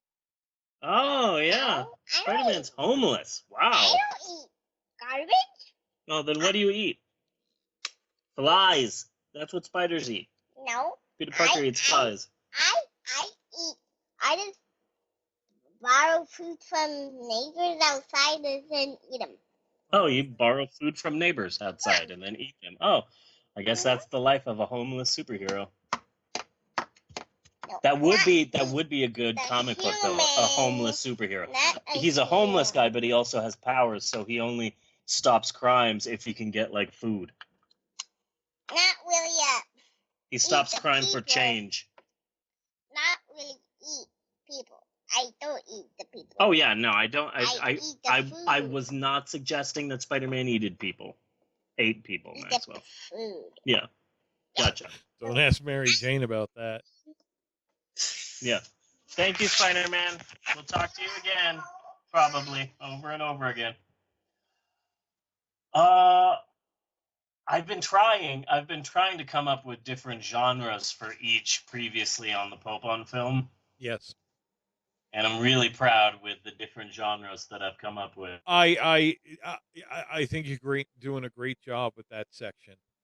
Thank you. I'm really happy with what I'm doing with it. Oh, the game. Have you thought about the game at all? I think that would be kind of fun. No, but Natasha had some ideas. Like I would talk to her about it, but she just left to pick up Emerald and Amber from their college thing. But like each show, we would pick one of those cards, and that game turned out to be perfect for what I was thinking. Yeah. Each show, we just pick one card. In each of the, you are only guaranteed to get all of the questions if you listen to the full show, because we'll just chuck them out randomly. Yeah. You know, but it may so happen that you're listening to the homework section, you get one of the questions. Yeah. Or if you're listening to a one-off, you may get one of the questions. Yeah. No, that's a good idea. Linky, that's the name of it. Linky. Yeah. And I was playing some of their practice cards. It's fun. It is. Natasha stopped playing with me because I got too good at it. Yeah. Because once you realize that it's not about the questions but about the answers, then it can be pretty easy. Like one time she asked me a question and the answer was Lois, and so I just yelled out, "Family Guy!" Yeah. And she goes, "I'm not going to play this with you anymore." And I said, "Sorry, but if one of the answers is Lois, it's either Superman or Family Guy." Yeah. Because there's no other Loises out there. So it became too good at it, so she stopped playing with me. Yeah, I'm only coming up with Louise's. Yeah. And one Wheezy. Yeah. And now, boys and girls, cough, cough, beginning of the bit. It's time once again to get out your Trapper Keepers and your graphing calculators and your massive amounts of Adderall that you take to focus, because it's homework time yet again on the Pope on Film podcast. People of the internet, your attention, please. Permaneced sentados, por favor. The Pope on Film podcast assigns homework every week to its listeners in the hopes of bettering them, nay, the world. And this week we are once again beating the dead comedy horse that is Richard Simmons. Yes. And how much you want to bet that is not the first time that the name Richard Simmons was said in a sentence along with the words horse and beating. That is probably not the first time, judging by what I know about Richard Simmons. Yeah. Those words have met before. Yes. So here's the deal. I really went deep into the rabbit hole to try and explain this. Richard Simmons, for decades, was the world's most accessible celebrity ever. Yes. He opened his own gym in Beverly Hills in the 70s. He ran a number of classes a week. He did lectures. He ran workouts. He was always there. He always met with fans. He ran a very interactive website. He would personally call fans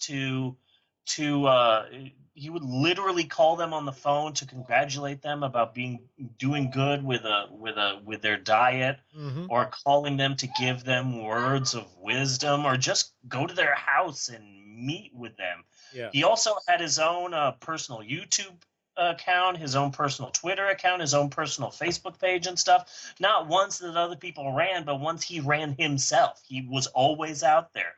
He appeared on TV shows and talk shows. He was on the Disney cartoon Fish Hooks. Yes.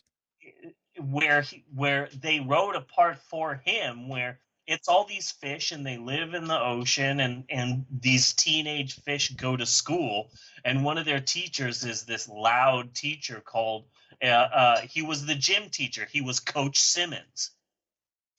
And Richard Simmons voiced him, and there were all these fish going, "Oh man, I hate PE." And then suddenly Coach Simmons comes in. "Hi kids, today we're going to learn to jump and flip and lose weight and have fun." And the kids would just hate it.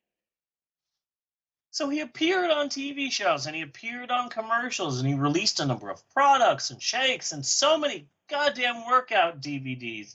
He loved meeting fans and he was literally all over the place. And then, boom, he disappeared from everything. In February 2014, that was the last time anyone saw him in public. Literally, no one has seen him at all since February of 2014. He stopped doing YouTube. He stopped doing Twitter. He stopped doing Facebook. He stopped showing out at his gym. It got so serious that his gym, which opened in 1972, closed down in 2016 with no goddamn explanation whatsoever. Ooh. It was still very popular and very successful. He had in Beverly Hills. People still went to that gym and had memberships and loved the gym, and yet it quietly closed down without a goddamn explanation last year. His sudden, drastic disappearance fueled massive, widespread speculation, and there are so many different ones out there. I must say that even I appreciate a gym that serves margaritas. Yes. And mimosas, you know? Yeah, the gym my parents used to force me to go to a couple of times a week because I was so skinny that I was a weakling and they didn't want me to be beaten up. They had like a bar in the beginning where they made like shakes and stuff, and god damn, those were good. There is no way that those were healthy. Oh man, they had these like strawberry ice cream shakes, and it's like, okay, there's no reason for this to be in a gym, but you know what? Whatever, I don't care. But here are some of the massive, widespread, crazy-ass speculations that people have thrown at the sudden disappearance of Richard Simmons. He's being held prisoner. He's having a sex change. He's walking around in drag in his mansion, depressed. He's mourning the death of his dogs. He's on his deathbed. He has cancer. And I'm just being brutally honest here, but I tried to look up things that happened to Richard Simmons, and I am goddamn surprised I didn't read a single mention of the word AIDS. Yeah. Just being really honest here. When I hear Richard Simmons on his deathbed, I'm slightly surprised that people say, yes, cancer. Oh, really? Okay. All right. We're not going where my brain automatically went. All right, then. You know what? That's fine. But the mystery surrounding Richard Simmons has become so chic and in style right now that a limited edition podcast called Missing Richard Simmons came out at the beginning of this year, and it focused with a creepy-ass precision on just Richard Simmons. Huffington Post called the podcast Gripping and Icky. And the New York Times called the podcast morally suspect and exploitative. Okay.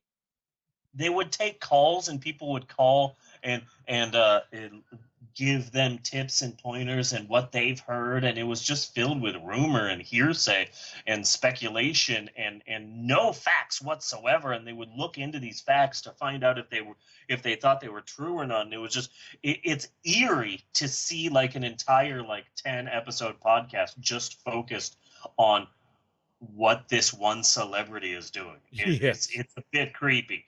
But this mini series of a podcast was a huge ass hit. Apparently, nobody told me this in the beginning, but apparently you could just record 5 or 10 episodes of a podcast, make it about a current fad, and make a shit ton of money. Mm-hmm. Therefore, Bunny and I are pleased to announce our brand new miniseries podcast, Fidget Spinners Today. Yes. An 8-episode podcast just about fidget spinners and how radical they are. Yes. Yeah. Call in with your fidget spinner questions. Well, We'll answer. my one observation is, okay, about fidget spinners. Mm-hmm. If you look at American society, whenever we feel the most fucked, we get attached to really stupid shit. Yeah. So yeah, this is just society's current pet rock. Yeah, I was just about to say I had a pet rock.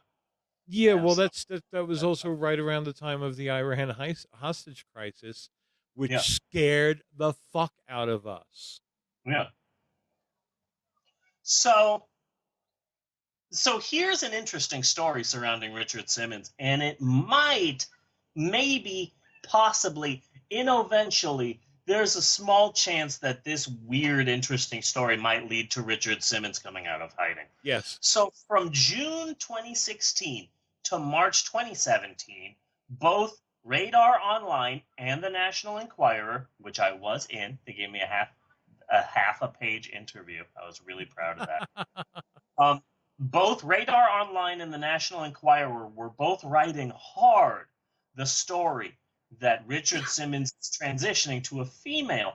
And apparently one of the reasons why they doubled down on this story, despite the fact that they didn't really have any proof, was because they figured if he argued against the story, then Radar Online and the National Enquirer could just turn it around him and say, oh, so what Richard Simmons says is that he hates trans people.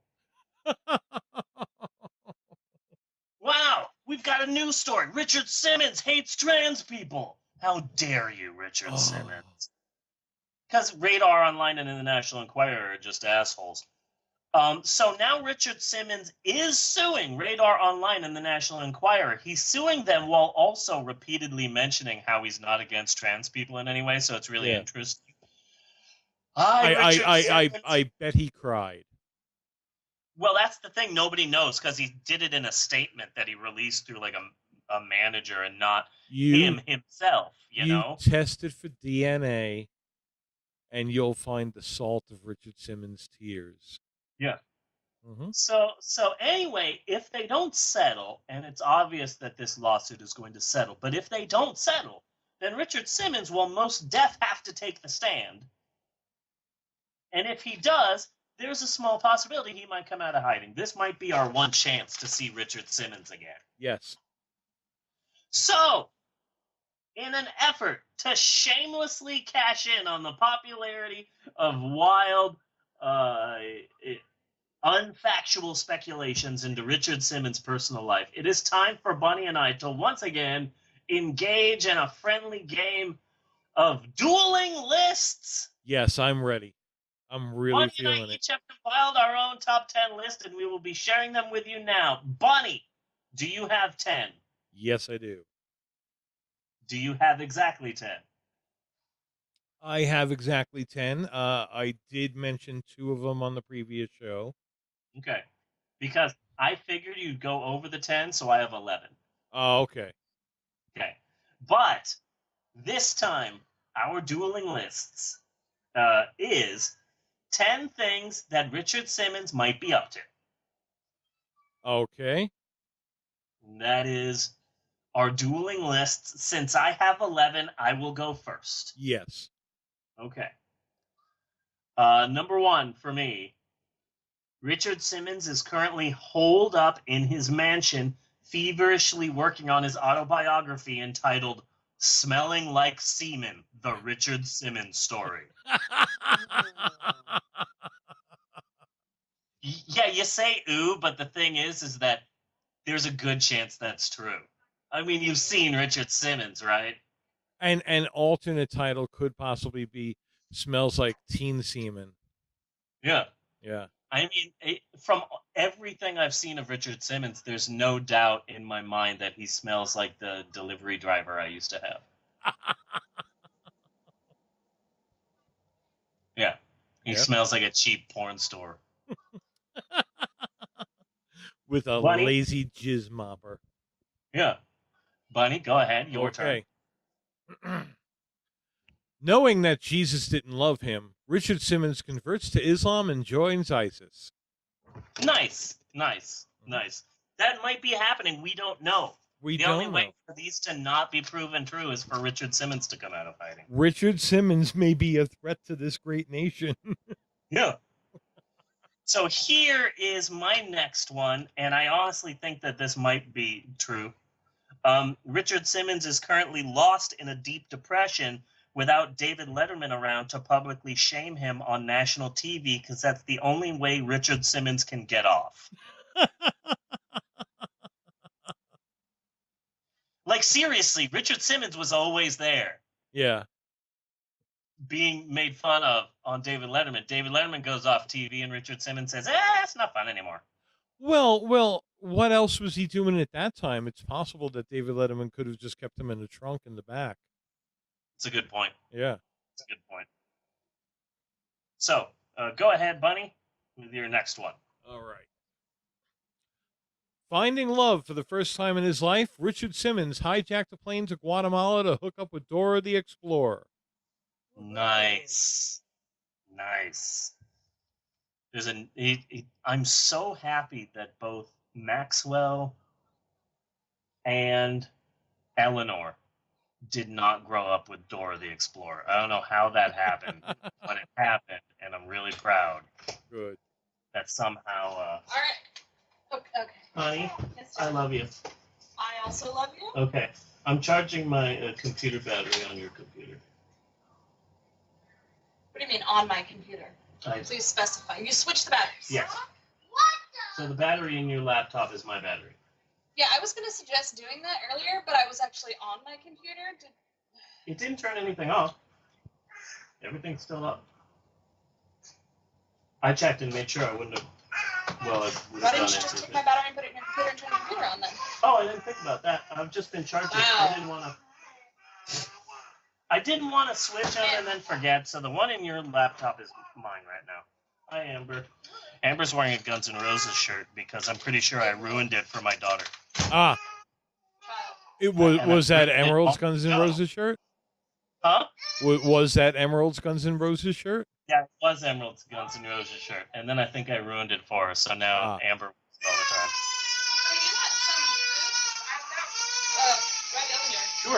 Sure. I got to warm it back up. So is it my turn? I think so. Yes. Yes. Okay. 10 things that Richard Simmons might be up to. For me, number 3, he's a hummingbird now. Surprisingly, that wouldn't be surprising. No. Like if that was on the news tomorrow. This just in, Richard Simmons now a hummingbird. Everybody would pretty much be, yeah, okay. Yes. Which one was yours? Did you ever use mine? Which one was yours? Were you planning on it? I think I rewrote one. I think like this number 9 was one that was based on yours. No, that was yours, I think. Yeah. He's got some really good ones. Did you know Richard Simmons might be in league with ISIS right now? I wouldn't doubt that. Yeah. Yeah, I don't see that you even attempted to use mine. That's okay. You're shaming my Richard Simmons list, honey. I did no such thing. It's okay. I'm just messing with you. Go ahead, Bunny, with your next one. What was yours? He's a hummingbird now. Oh, okay. I'm sorry. Okay. Yeah. Hummingbird. Bowing to pressures from his religious order, Richard Simmons returns as the Green Power Ranger. Nice. Well, yeah, there's new Power Rangers now, so. Yes. Hip new Power Rangers. So, Richard Simmons is currently in seclusion working on the long-awaited follow-up to Sweating to the Oldies, currently titled Hyperventilating to Adult Contemporary. A lot of Michael McDonald on that video. Oh, sweet freedom. A lot of Michael McDonald. How to exercise without breaking anything. Yeah. Go for it, Bunny. This is it. This is the one that blows this case wide open. Okay. And where Richard Simmons has been. Richard Simmons joins the priesthood, but he keeps getting moved from parish to parish. Nice. Mm-hmm. Hi, That's I'm why Father we can't. Richard. Yeah. Yeah, I can see that. That's why we can't find him. Yeah. Richard Simmons didn't disappear. He merely evolved into his next level form, Richard Simmonsizard. Sure, we're going to miss regular Richard Simmons, but now Richard Simmonsizard now has Flame Burst and Fire Span. Nice. Which will make his battles easier. Very nice. Very nice. Good for him. Yeah. Yeah, I think so. He's worked very hard. He has. Up from the bottom. Well, near the bottom. The bottom of the top. Yeah. Yeah. Let's see here. Richard Simmons has been on the run from the law after shooting Seth Rich.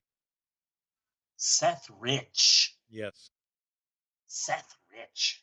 Nice. Richard Simmons merely returned to his home planet of Flamertopolis. Yep. Yes. Which is a planet far, far away. And oddly, it's on the exact opposite side of the sun from Transylvania. Yeah. Exactly. Mm-hmm. Okay.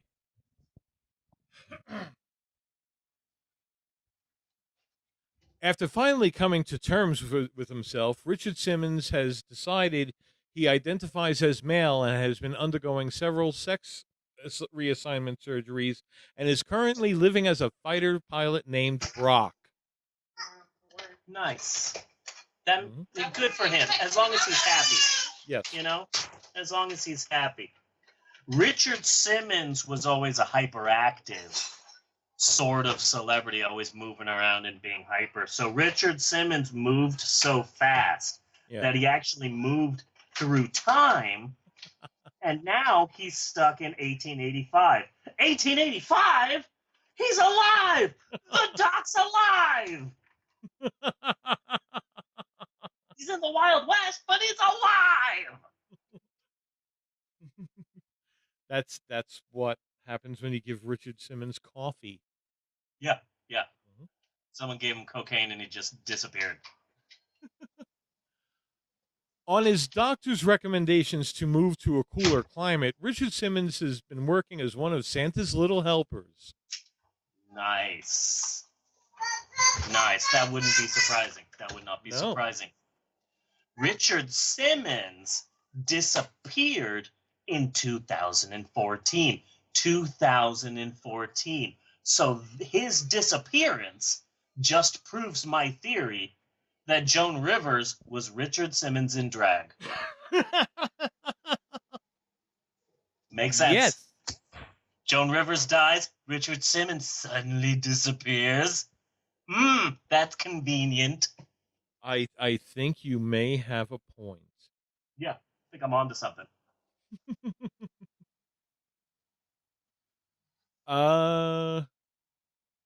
Okay.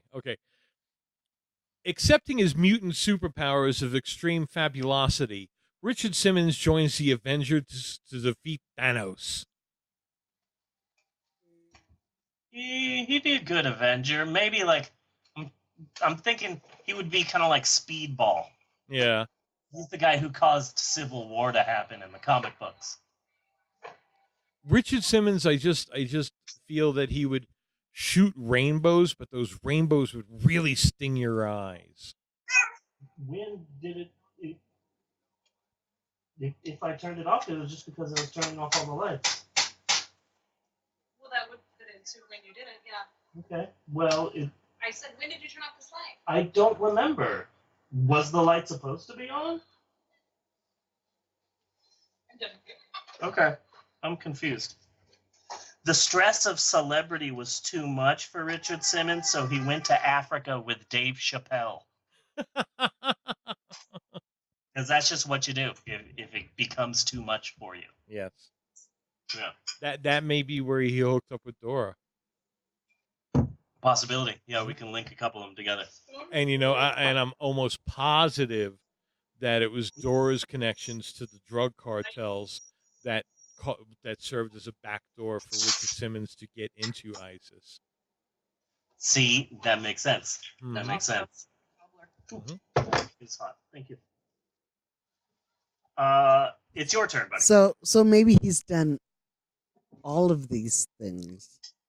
Yeah, maybe all of them. Well, if you consider the multiverse and parallel universes, then every one of these that we are saying exists somewhere in the multiverse.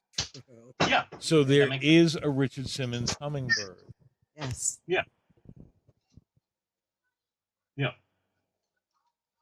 Okay, Is it your turn? It's your turn, right? I believe it is my turn. Yes. Okay. Guilty over his privileged life, Richard Simmons has been trying to purge his soul by working as a catfish noodler. A catfish noodler. Yes. Nice. Yeah. You mean he got drowned by a catfish? He's trying to live a rugged life. No, you know what he's doing? He's dextering himself. He's a lumberjack somewhere. Yes. No, if he became a catfish noodler, that motherfucker would have been pulled down and drowned. There's catfish here in Oklahoma I've seen bigger than him. Yeah. I'm just saying. Well, you start off with little catfish in a tank, and you work your way up, just like any craft. Yeah. So here's a good one. Here's a good one. Richard Simmons has shied away from the public eye so he can quietly and privately finally transition into a unicorn. Richard Simmons is so fluffy! I can totally see that. Yeah, it makes sense. It Richard Simmons. Yes. Will show up at every brony commercial, a convention. I was going to tell you Yes? that you could move around with what. Yeah, I realized that recently. That's on our Yeah. Verizon and on our. Yeah, so I can just move around. Yeah. Maxwell did his podcast out here in the living room. So do you have one more? Yes, I do. Okay. And this is the last one. Okay. Having squandered his fortune on hookers and blow, Richard Simmons supports his extensive Jerry curl addiction by selling Grit magazine. Oh, Grit. Yeah, selling Grit door to door. Yeah. This is my last one. I'm really proud of this one. Number 11 for me on my list of 10 things that Richard Simmons might be up to. He was so deep in the closet that Richard Simmons is Narnia's problem now. You know what? Oh, nice. Deal with Richard Simmons because we are done. Oh, good closer, dude. Thank you. I was looking for a good closer. I didn't think the unicorn was strong enough, but then, yeah. I'm Richard Simmons. That was perfect. Yeah. And that is it for this week's homework assignment, and I sincerely hope that your eyes, minds, and bladders have been suitably opened. But don't think you're getting out that easily. Don't forget next week's homework assignment, and next week, we are recklessly diving headfirst once again into the painfully awesome world of Christian scare films. Oh, what do you got? These are my favorite. What do you got? with the apparently legendary 1972 Christian scare film, The Burning Hell. Oh. It's on YouTube. It's supposed to be good. It's by director Ron Ormond, and his story is crazy ass. Oh. Absolutely crazy ass. Because this guy was like a poor man's grindhouse director churning out crap, and then he got into an accident and he became born again and decided to start making Christian scare films. But if you really know his story, Yeah. it's pretty clear that he's just still churning out crap that he thinks dumb people will pay to see, except now those dumb people are holding Bibles. Nice. So this is basically just a Christian grindhouse movie. Oh, that sounds awesome. Yeah. It's called The Burning Hell. It's on YouTube. And Eleanor, give me that bowl because you absolutely cannot have this. Don't try and have that spoon. Have you seen this? I started watching it and it was so crazy ass that I stopped watching it because it just screamed homework. Okay, because I'm making predictions in my head. I am expecting demons in this, but they're just like guys in rubber masks. I'm expecting a scene like that. I'm expecting to see fire that is a mix of bad overlay stock footage of fire and cellophane paper, red and orange, and fans. Yeah. So join us next week for homework with the Pope on Film, The Burning Hell. It's all over YouTube. It's all over the place. Yes. It's like an hour long. So that's we gonna be fun. may hear music from Night of the Living Dead. Okay. Or Teenage Spaceman. Okay, that's cool. I'm down with that. These are my predictions for this home. Oh, gotcha. Okay. I'm following you now. So that's a cut on that. That's a cut on homework. So, okay. Now it's time for the really difficult stuff. No, this was the best movie This was ever. the best. Yeah, the best. Yeah. Oh my god. Well then, Bunzilla, Mecha Bunzilla, King Bundra, the twin fairies of Bunthra Island. This week on the Pope on Film, we're doing a callback. I have been trying to do a lot of callbacks lately. I mean, we've done over 125 goddamn episodes. We have over 225 individual tracks on SoundCloud. We create a shit ton of content. Yes.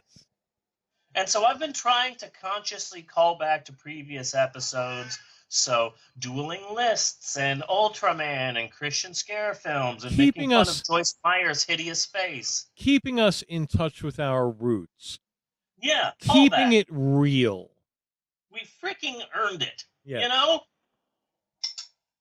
It's our version of a clip show. Yeah. 125 goddamn episodes. So this week is sort of a crazy callback, and let me see if I can do it justice. Okay. Episode 119, posted on SoundCloud round about a month and a half ago. It was Casablanca. Yes. Or Casablanca, depending on how you pronounce it. Yes. You can pronounce a bunch of things a bunch of different ways. Like you say tomato, and I say, fuck no, I hate tomatoes. So you can say things just a bunch of different ways. There's not just one way to pronounce things. Do you hate tomatoes? I hate tomatoes. Jeannie hates I love tomatoes. ketchup. I love ketchup. I just hate tomatoes. I hate like the texture of it. I hate having this thing in my hand and then I bite into it and it's like all slimy and stuff. Like I'm not sure why. Yeah. Well, I would blame George Carlin, is who I would blame for that. Really? Oh yeah, he did a whole stand-up routine about tomatoes. Yeah, I probably saw it for all I know. But yeah. So it was our very first, Casablanca was our very first and hopefully not last hate watch episode. Meaning we got a classic, beloved movie and we fucking ripped it apart. We Hate gotta do watch. Citizen Kane. Oh yeah. And it really worked out too because I apparently, honestly, honest and for true, fucking hate Casablanca. I just fucking hate it. It's boring, and it's back during that period in time in American cinematic history where there was more talking and less action. Plus, the star is a hideous fucking uggo. So, anywho, that was Casablanca. Speaking of pronouncing things wrong, I don't say KFC anymore. It's Kufcha. Kufcha. Mm-hmm. Yeah, which is how it's pronounced. I refuse to pronounce each letter individually. Mm-hmm. It's still Kentucky Fried Chicken to me, but if you think you're cool and you're going to start calling yourself KFC, then yeah, it's Kufcha. Yeah. So, and also Chick-fil-A is Chick-fil. It's Chick-fil. It's Chick-fil-A. Chick-fil-A always used to give me problems, and I used to say something like Chick-fil-A. Yeah, Chick-fil-A. Because that's what it looks like. Yeah. I shouldn't have to break down a fast food chain's code. Yeah. I had a hard time with Chick-fil-A for the longest time because Chick-fil-A came out as being anti-gay and we hate gays and screw gays and we're gonna throw stones at gays and we're not open on Sundays because of Jesus. Yeah. And so we said we're not going to eat at Chick-fil-A anymore. But then right next to my old bookstore in Sacramento was a Chick-fil-A, but it was a franchise store and it was opened by the nicest and most liberal Asian family in the world. And they were super nice and super friendly, and they were open and friendly to everyone regardless of sexual orientation, and they would hire me to come in and do story time for them and and to pay me back. We would oftentimes get our food absolutely for free. So we'd come into the Chick-fil-A and it's like, okay, still, this company as a whole hates gays. But god damn it, this one Chick-fil-A is really nice and I really like their chicken nuggets. Yes. So we would constantly wrestle with that. Like, okay, we hate Chick-fil-A in general, but this one Chick-fil-A is good. But see now I am wondering if that's not a corporate move somehow, like like they may be morally opposed to us, and by us I basically mean sane people. Okay. Yeah. But that doesn't mean that they don't want our money. Right. So they may be opening up like alternatively themed Chick-fil-A's. Yeah. Like the one in particular, that could have a very Japanese flair. Yeah. All right, welcome to Chick-fil-A. Yeah. Would you like a chicken churro? I'm thinking possibly Chick-fil-A goth. Yeah. Welcome to Chick-fil-A. Yeah. Do you like one of our dark chicken meals? Yeah. You should never eat the Turkey Club while Mercury is in retrograde. All of our dark chicken specials comes with a clove cigarette. Yes. Try the chicken breast. Yeah. Try the chicken breast. It has bacon. Yeah. All of our ice were originally tears of Morrissey. Yeah.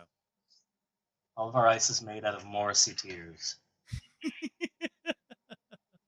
So this may all be a plot to get our money anyway, is what I'm saying. That is ingenious. Keep your eyes open. Yeah. That is ingenious. That's a good idea. Like corporate-wise, that's a good move. I'm sort of thinking, and this is what I'm thinking about like right now, so it's going to be a mess. But some of the movies, I'm thinking of another host character.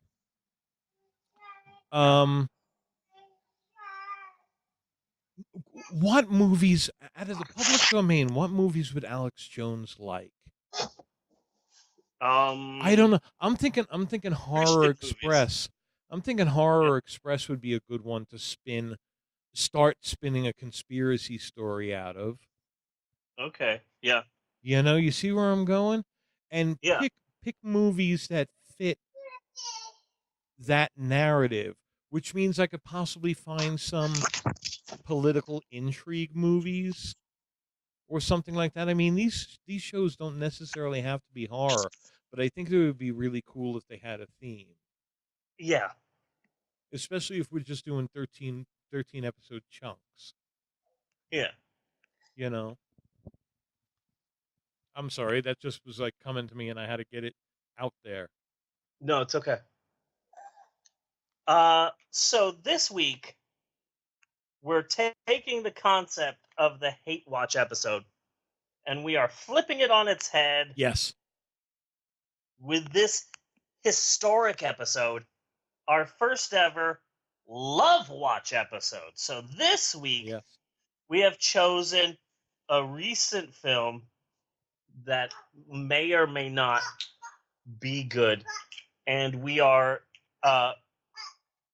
both Bunny and I have agreed that to be absolutely in love with this movie no matter what. Yes. And as a result of that, I can honestly say that this week may very well end up being the single most challenging episode of the Pope on Film ever created. Yes.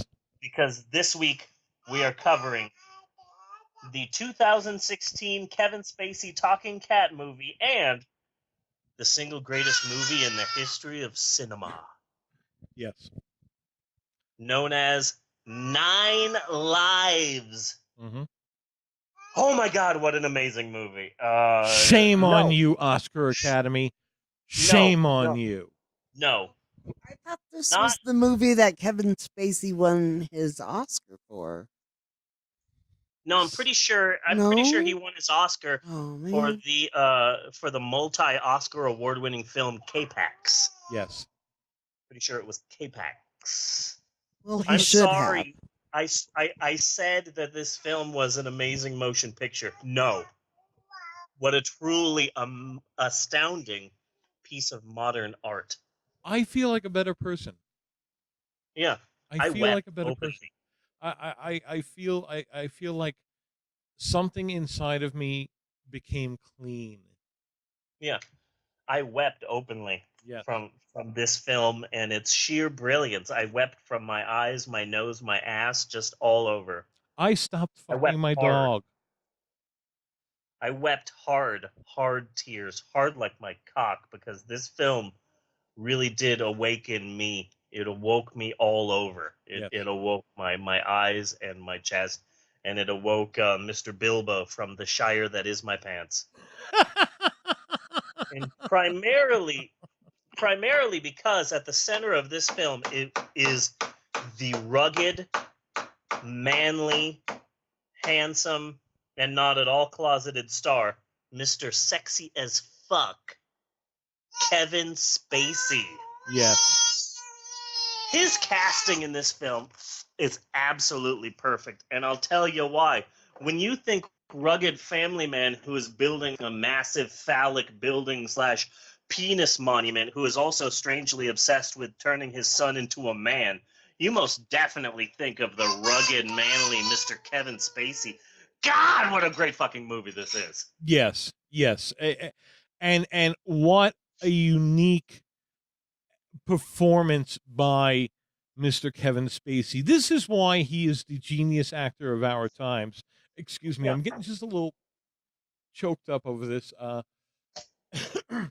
Little verklempt. How he managed to make this character his own while still paying homage to Garfield, which came before it.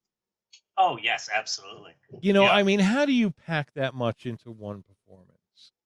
Well, I don't even think I need to go over the stats of this film because this film is already such a huge hit that pretty much everybody already knows the story of 9 Lives, but I'll go over it anyway.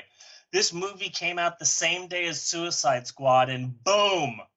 9 Lives will no doubt be remembered forever, while Suicide Squad will quickly be forgotten, because why love a sparkly supervillain movie when you can see an Oscar winner become a fucking cat, okay? Yes. He becomes a fucking cat. Because that's some Harry Potter shit right there. Yeah. That is some fucking Harry Potter shit. Yeah. Time will tell. 9 Lives Forever. Suicide Squad never. Hashtag never forget. Yes. Hashtag never forget.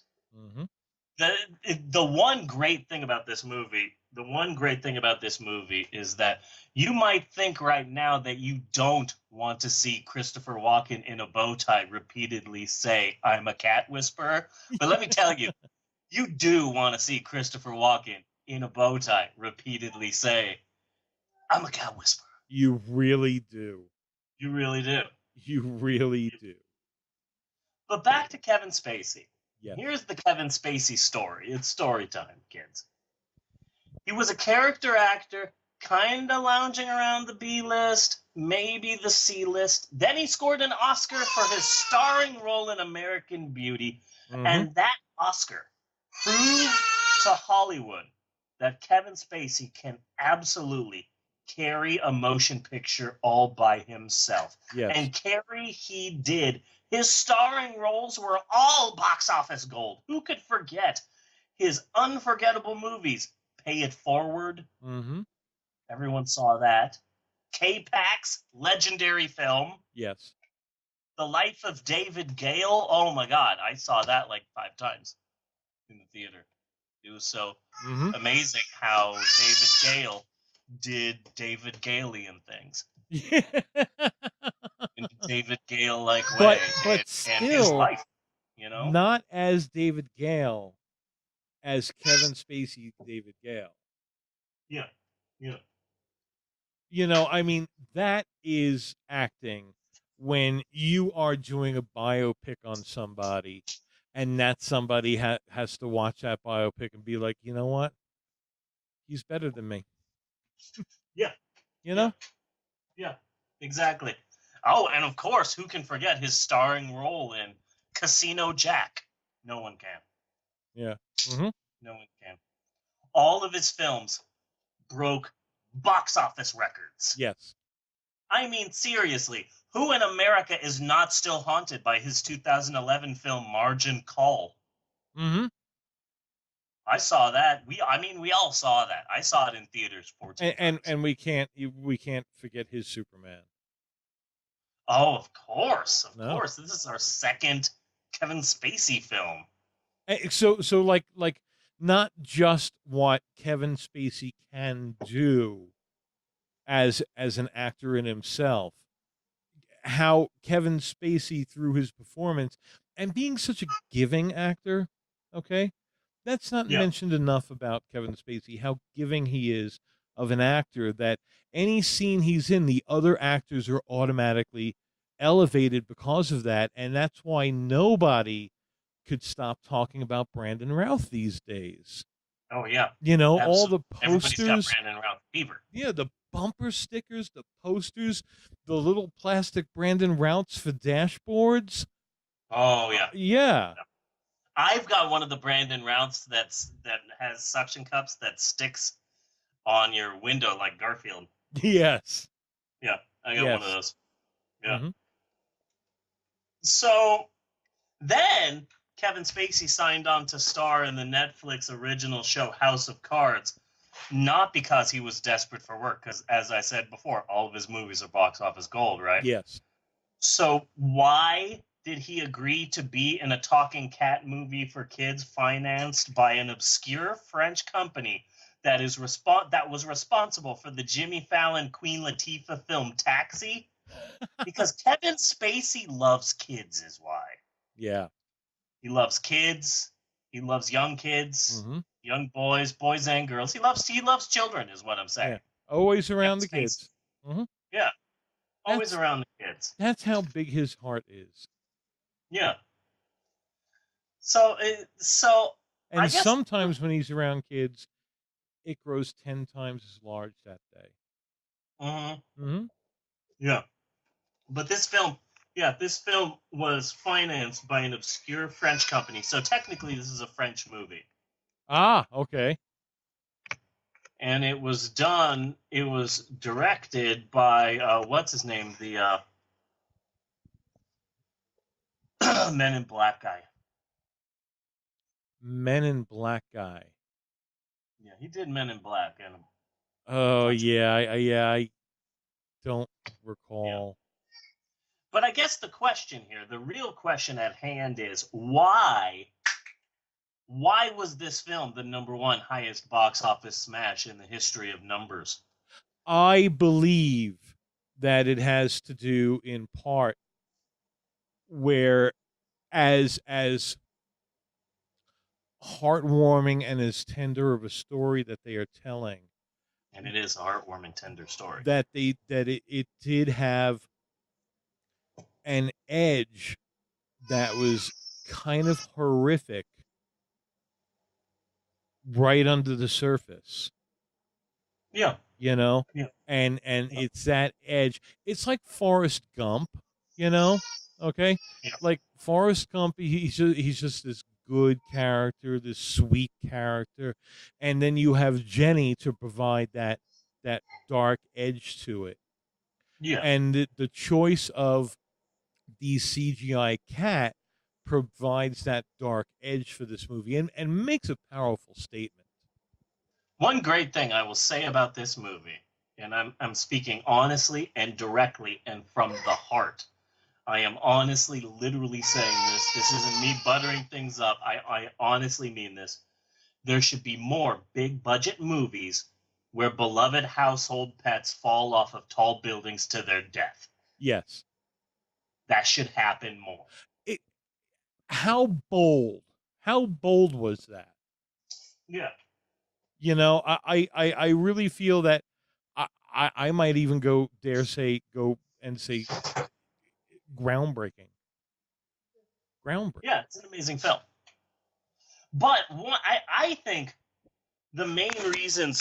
one of the main reasons for this film's unparalleled success comes from the fact that this film features America's biggest, most rugged and handsome sex symbol, Mr. Kevin Spacey. Yes.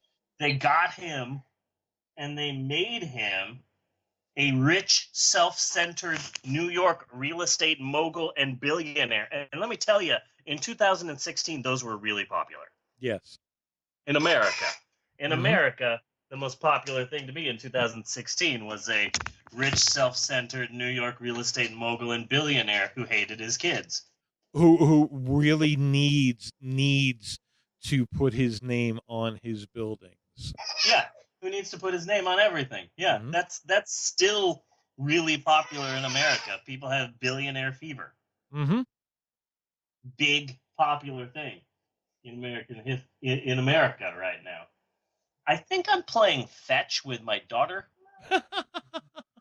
Eleanor keeps giving me this ball, and then so I toss it, and then she's fetching it and then giving it back to me. I'm playing fetch with my 11-month-old. I do that like every day at work.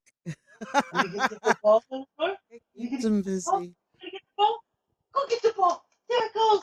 There it goes, Eleanor. Go get it.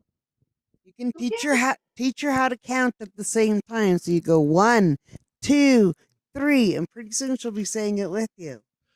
But on Eleanor's side, what Eleanor is really saying is, Father, you must take the orb and put it in a secret, protected place. All of life depends on this. I like to think that what she's saying is, Father, you are coming to the defense of Kevin Spacey and 9 Lives. You got some big balls. You really got some balls. Yes, you do. Balls right there. The balls right there. Go get it. Go get it, Eleanor. She's actually listening to me, so that's surprising. Yeah. Yeah. But apparently, the company made this film called Taxi, and it was a French film about these detectives, and they're trying to solve a crime, and they have a futuristic taxi that has like powers and stuff. So they use this futuristic super taxi to solve crimes. And the film was so big in France that they made like 3 or 4 different taxi movies. And the film was so big that they said, you know what? We're going to get this film. We're going to make it in America, in New York City, and it's going to be huge. So who should we get? We should get the 2 biggest stars in America in the mid-90s. I know, Jimmy Fallon and Queen Latifah. Those 2 will be the detectives, and then we'll get a New York taxi, turn it into a super taxi with powers. Yeah. This film is unstoppable.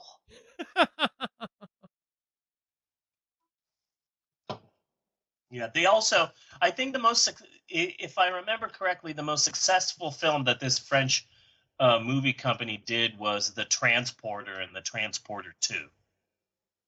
Okay. Yeah. I haven't watched those movies. Neither have I. But well, there was no talking cat. Yeah, those were the biggest films that they did until 9 Lives came along. Yes. Because 9 Lives was huge. 9 Lives was just massive. I remember Set their world on fire. I remember Barack Obama made one of his last things that he did in office was make the day that the movie came out 9 Lives Day. Yes. That was I remember talking about that, and it would have gone through the Supreme Court had there been a full 9 judges. Yeah. So, in fact, one of the first things that Donald Trump did was rescind 9 Lives Day. He turned it into Suicide Squad Day. Mm-hmm. That's why everybody hates Donald Trump. Yes. Because how dare you take this day away from everyone's favorite talking cat? Mm-hmm. And that's how bad that movie was. Yeah. That's how bad that movie was. Mm-hmm. So we need to talk about the plot, which I think might be the most detailed. Oh, Eleanor's excited. She found the ball. You found the ball! Good job, baby. I'll give you a dog bone. Or I would if we had one. You gonna get the ball? You gonna get the ball? You gonna get the ball? I'm gonna throw it. There you go. Go get it. Go get it. You can do it, Eleanor. I have faith in you. So we need to talk about the plot of 9 Lives. I'm pretty sure that I have the most detailed plot synopsis of this film that's ever been written. Oh, okay. Screw Good. Wikipedia. Wikipedia can suck it. I'm pretty sure that I beat Wikipedia on this one. So we need to talk about the plot of the film. Also, I have 2 ideas for a movie next week. Okay. One of them I'm kind of looking forward to. I'm both looking forward to them, but for absolutely different reasons. But before we get to that, maybe we should take a break. Should we take a break? We should take a break. You should take a break. We will be right back with more of the Pope on Film after these commercial messages. Eleanor, play us out. Play us out, Eleanor. Go do do do do do. Do do do do do. Can you do that, Eleanor? Can you play us out? No, you just want me to throw the ball? Okay. There you go. Go get it. Go get it. Do do do do do. Do do do do do.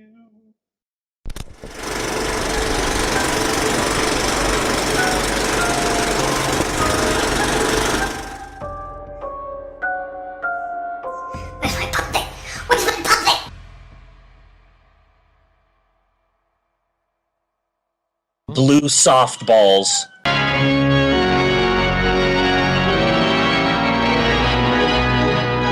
What lovely music for a murder, or 2, or 3, or 9. Who's this? Ladies and gentlemen, I want you to meet a dear friend. 9 killed you. 9 shall die. Your wife no 5s. But you I will kill. But you can't, Doctor. I am already dead. Here, how are we going to get him off this? You take his head, and I'll take his feet. Let's unscrew him.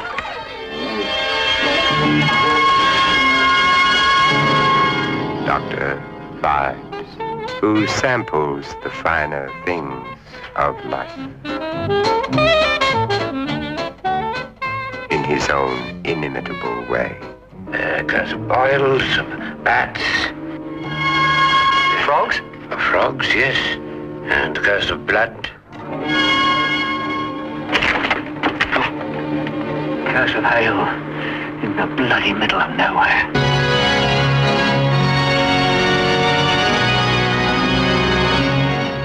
Are you ready for Dr. Five? And we're back with more of the Pope on Film. So, hi, Eleanor. How you doing? You doing good?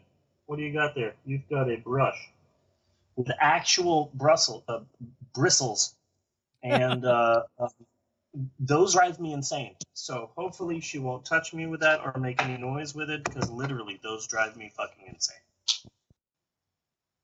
Actual bristles on an actual comb, they just drive me nuts. I'm not sure why, but that's like my nails on a chalkboard. Did you mention the movie or did we get sidetracked? What do you mean? Next week's movie you were about to, but I don't know if you... No, I mentioned that I have 2 ideas for next week, and I am excited about both ideas for absolutely different reasons. Okay. One of the ideas is because have we started the show yet? I'm getting all kinds of confused now. Yes, I did the and we're back. Okay. With more of the Pope on Dome. But I have 2 ideas for next week, and one of them I'm excited about because it might be a really good movie, and the other one I'm excited about because it's horrible. Okay. It's really bad, and I am excited to take it apart. But let's talk about the plot of this week's amazing, wonderful, incredible, heart-pounding, pulse-pounding, cock-pounding film.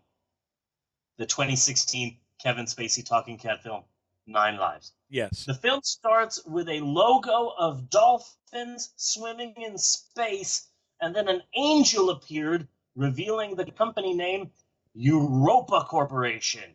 Mm-hmm. In case you need any more proof that this company is French. Mm-hmm. The film starts with the Frenchiest opening ever.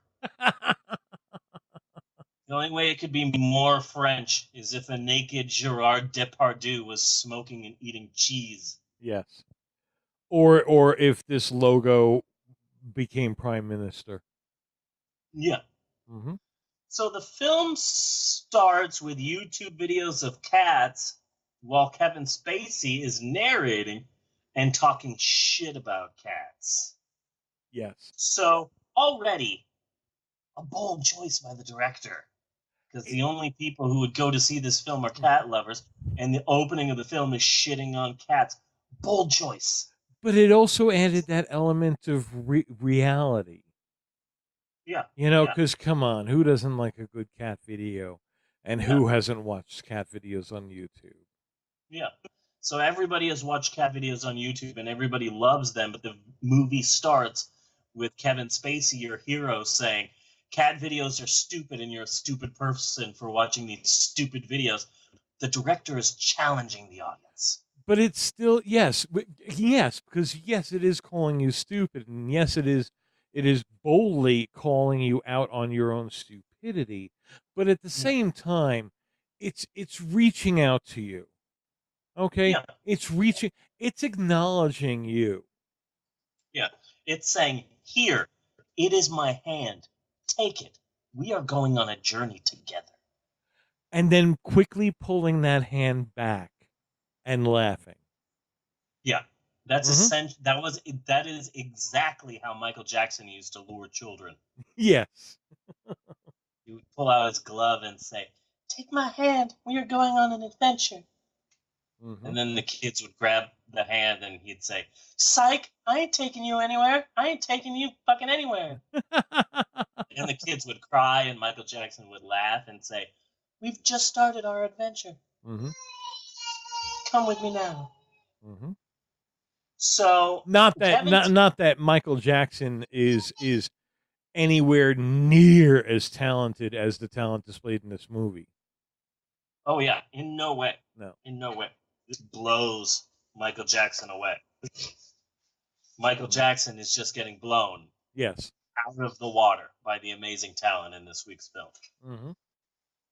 So when the opening is done, billionaire Kevin Spacey is skydiving, which means right off the bat, okay, he's a Richard Branson and not a Donald Trump. Yes. There's two different types of billionaires. There's the Donald Trump and there's the Richard Branson. If the first time you see Kevin Spacey, he had dumb hair, okay, he's going to be a Donald Trump. But no, he's doing some crazy ass skydiving move. Boom, you're a Branson. That's exactly correct. But I like the bold choice that they used throughout the movie, not just here. In the CG work that is obviously intentionally below industry standards. Intentionally cheap. Yes. Yeah, it's like the CGI doesn't mean to be actual CGI. It's a parody. Right, exactly. And when used. And when you see I do a lot of CGI. When you see CGI like that in a movie, you can't help think, damn, you're a fucking genius. Yeah. You're a fucking look how that it's beautiful. It's beautiful. It's like the sky is just not a CG sky. The sky is so obviously a CG sky. Yeah. I thought that it was a nice callback to other fake CGI skies. Like I imagined Tommy Wiseau appearing in the film and yeah. Oh, hi Kevin Spacey. Mm-hmm. How are you doing? I did not hit her. I picture he would be driving the yellow submarine. Yeah. Yeah. Like it would be the yellow submarine, the whole top would just be Tommy Wiseau holding on to a really little wheel. Yeah. Yeah. So Kevin Spacey, in the beginning of the film, Kevin Spacey is skydiving and belittling the manhood of his oldest son / assistant because only men skydive. Mm-hmm. For being a children's film, this movie focuses a lot of attention on male manhood, probably because the star Kevin Spacey is just so manly. Yes. He's just so rugged and manly. Like when you think of a man, you think of Kevin Spacey. You can't help but think of Kevin Spacey. Yeah. That's why when you go to a bathroom in like India, there'll be a drawing of a stick figure woman in front of the woman's bathroom, but in front of the men's bathroom, it's just a picture of him in K-Pax. Yes. Because when you think man, you think Kevin Spacey. Mm-hmm. So Kevin Spacey is the only man alive who can honestly and truly call Chuck Norris a pussy. Absolutely. This is what we're talking about with Kevin Spacey. Yeah. And he's skydiving and he's landing on top of his building, and the whole time a bold choice. We're going to purposefully use bad CGI. What did they use to make Leo the Lion? Okay, we want worse than that. It's a bold choice. It's a great movie. Yeah. A great movie. The film shows that Kevin Spacey is really obsessed with his new tower. It has to be the biggest, bigger than the one in Chicago. Mm-hmm. He wants his giant phallic symbol to be the biggest. And it's nice for once to see Kevin Spacey obsessed with dick size, because when you think Kevin Spacey, yeah, you automatically think, oh, well, this man is definitely definitely has a huge cock. Yes. That's what you think. And so it's nice to have a film just come out and say it. Hey, I'm Kevin Spacey. I have a huge penis. Mm-hmm. It's bigger than the penis in Chicago. I like to picture him laying back while rose petals drop on him. Absolutely. That's perfect. That's Mm-hmm. perfect. I was thinking more along the lines of like a Burt Reynolds Playgirl spread. Just kind of just laid back and letting everyone see his lack of chest hair. Mm-hmm. So the family dynamic in the film is a bit odd. He's married to his much, much, much, much younger wife, Jennifer Garner, who definitely married Kevin Spacey on the rebound from Batfleck. Yes. And they have a younger daughter who loves Kevin Spacey despite his being an ass. And it's her birthday and she wants a cat, but Kevin Spacey hates cats. Yeah. Kevin Spacey also has an ex-wife who is the mom from the recently canceled Fox show Son of Zorn, which I think was okay. Okay. I saw every episode. A number of them I saw twice, and it was okay. It probably didn't deserve to be canceled. If anything, it was good because Tim Meadows is in it, and I'm just rooting for that guy. The name is Tim familiar. Meadows. The name is familiar, but I'm picturing Animal House, and I think that's not right. No, he was the black guy in SNL through like all of the 80s. He was the only black guy who wasn't Tracy Morgan. Okay. Skinnier, funnier. He did the Ladies' Man. I would have to see him again, but I think I know who you were talking about. Yeah. He's amazing. Anyway, the black guys from SNL have not fared well. No. Anyways, Kevin Spacey's daughter wants a cat. Kevin Spacey is late for his own daughter's party. Rushing to get the cat, he drops his phone. He dings his phone, which automatically sends him to a secret mystical pet shop owned by Christopher Walken, because of course it is. Yes. That's exactly how nowadays you get to a mystical shop. You just beat up your iPhone a little bit, and then boom, rerouting. That's how you do it. Mm-hmm. Right there. Life hack. That's a life hack right there. So Christopher Walken, he runs a secret mystical pet shop. He Harry Potters his cats. Yes. You don't pick the cat. The cat picks you. Mm-hmm. And Kevin Spacey goes away with an older, scruffier cat named Mr. Fuzzy Pants, the real star of the movie. Let me say that this film will just carve this Kevin Walken performance in his filmography forever.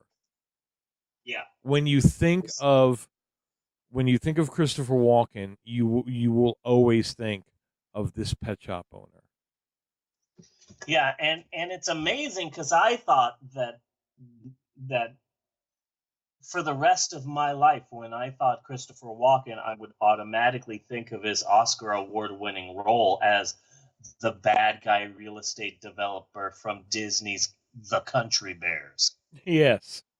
I thought no part he ever does will take away this career-defining role as the bad guy in the Country Bears movie. And then I saw 9 Lives. Yes. And really, and that just blew Country Bears away. What kind of genius do you have to be of a filmmaker to have the lightning behind Christopher Walken and not have that look contrived or cheap or cliched and just completely masterful? Yeah. Amazing scene. A bold choice. Yeah. A lot of directors who shy away from shots like that, we call them pussies. Yeah. Okay? Yeah. We call them pussies. I'm talking to you, Francis Ford Coppola, and don't think I don't see you sneaking back there, fucking Martin Scorsese. I see you both. Oh yeah. Yeah. They would It's a not lot- have the balls to have tried something like that. Absolutely not. Absolutely not. So at the Magical Cat store, Kevin Spacey learns that another building will have a slightly taller penis than he has. Yes. So in a mystical rainstorm, he goes to the top of his building to yell at and then fire one of his generic-looking white people. Yes. I kept confusing the generic white company person that he fires with his older son. Yes, but look at the Because- statement that makes. It also Yeah. plays into the rivalry, that father-son rivalry that we had seen earlier on the plane. Yeah. So they're both actually representations of his son. Yeah. You know, it's just the difference between his son as we the viewer see him, and how the Kevin Spacey character sees his son in his own mind. Yeah, the director is making you not just think about magical talking cats, but also about race, about family, about generations of men growing up. Basically, this is Shakespeare. Yes. Yes. This is right up there with some of Shakespeare's greatest works. Mm-hmm. Midsummer Night's Dream, A Midsummer Night's Dream 2, The Revenge, A Midsummer Night's Dream 3 in 3D. I'm getting more of a 12th Night feel Yeah. for it because basically Kevin Spacey is imprisoned in the cat. Yeah. And 12th Night. it's wildly funny. Yeah. 12th Night 2, 24 Nights. Mm-hmm. 12th Night 3, which is actually a prequel called 6 Nights. Yeah. Amazing stuff. This is right up there with Shakespeare. That's how good this movie is. Mm-hmm. So Kevin Spacey is on top of his building in a rainstorm to yell at and then fire one of his employees. He's in a magical rainstorm. There's a lightning strike. Kevin Spacey is thrown. He is dangling on the edge of the building with his cat in tow, and his employee, whom he just fired, does not save him. Mm-hmm.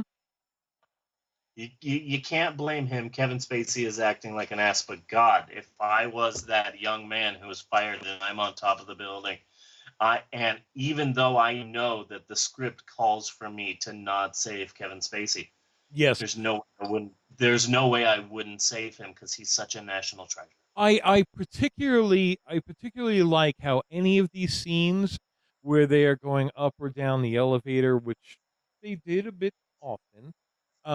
Yeah. I love how they give that tip of the hat to Doctor Who, where when they are in the elevator is clearly transparent and you can see everything in the background going past you. But whenever the elevator stops and they have to get off, the elevator is solid. Yeah. Yeah. Almost Yeah. concrete looking. Yeah. Again, the audience is trying, the director is trying to challenge the audience by changing the very fabric of reality. Yes. Mm-hmm. This is the director, a French director. I believe the director's name is Frenchie von Frencherstein. Yes. And in the director's commentary, if you have the Criterion collection of 9 Lives like I do, mm-hmm. The director says, in these elevator scenes, I try to wake up the audience from their dreamy, sleepy nighttime. I show them that life is not life, but life. And that really moved me. I actually got that as a bumper sticker. Yes. It's 10 times bigger than your normal bumper sticker because I wanted to get all of the wording in right. But it's also a way in which, again, he's reaching out to the audience and taking your hand and saying, don't be afraid. Come with me. I've got you. Things are different here. Yeah. Feel my breath on your neck. Just let me cup your balls. Don't touch Kevin Spacey. Yeah, yeah. Don't make eye contact with him. Mm-hmm. Mm-hmm. So Kevin Spacey Don't and visit the cat. him at his trailer. Oh yeah, Definitely. definitely. Don't touch the brown M&Ms. Yeah. Mm-hmm. So Kevin Spacey and the cat fall a number of floors until they crash into one of the floors. Kevin Spacey blacks out. He wakes up and boom! Kevin Spacey is in the body of Mr. Fuzzy Pants. While his body is in a coma, suddenly this film takes a huge sci-fi turn. Yes. Are all cats humans that were the victim of horrible accidents? Follow-up question, is Mr. Fuzzy Pants in Kevin Smith's comatose body? Are all coma victims cats? Yes. Yes. And then are all cats... did Mr. Fuzzy Pants always know that this would one day be his destiny? Like do cats know that they serve this purpose, that they are basically human coma victims? Yeah. Or conversely, contrarily wise, are all cats just rich human assholes? Because that would make sense, because cats do act like rich human assholes. You may have a point there as well. That's a very, very valid argument. Cats act like assholes because all cats are like millionaires who had an accident. Yes. So that's why the cat treats you like shit, because the cat used to vacation in Ibiza, and now the cat shits in a box. Mm-hmm. I am a cat owner, so I am fully tuned in to what you're saying. Cats are the only animals that you just really turn around to and just be like, you know what? Fuck you. Yeah. No, I just fucking let you out. You'll come in when I am goddamn good and ready to let you in. That's a cat. Yeah. The film doesn't answer any of these questions, but the film is questioning you, the audience. And again, a bold move by the director. Yes, challenging you and making you look inside at your core. Yeah. So at the hospital, Christopher Walken shows up to explain things to Kevin Spacey / Mr. Fuzzy Pants. Kevin Spacey's body will expire in a few days, so Kevin Spacey has to fix things or he will be stuck in Mr. Fuzzy Pants forever. Yes. So Kevin Spacey cat tries to go write a message and comedy ensues. Then the cat gets drunk and comedy ensues. Again, it's a bold choice by the director to make 60% of all the cat scenes horribly bad CGI. It shows the director's gift for eschewing standards. He's challenging the audience.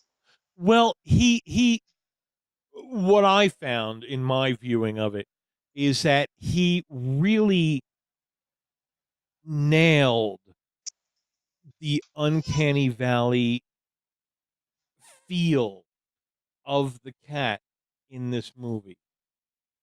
Yeah. You know, because it looked so much like a cat. Yeah, so much like a cat. But not.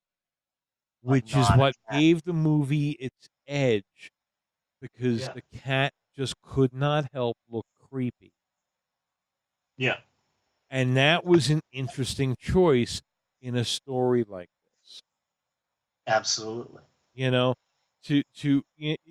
this cat had the ability to perform movements that, in a lot of ways, reflect the movements in The Exorcist. And again, for a family movie, that is a bold Jenny from Forrest Gump choice.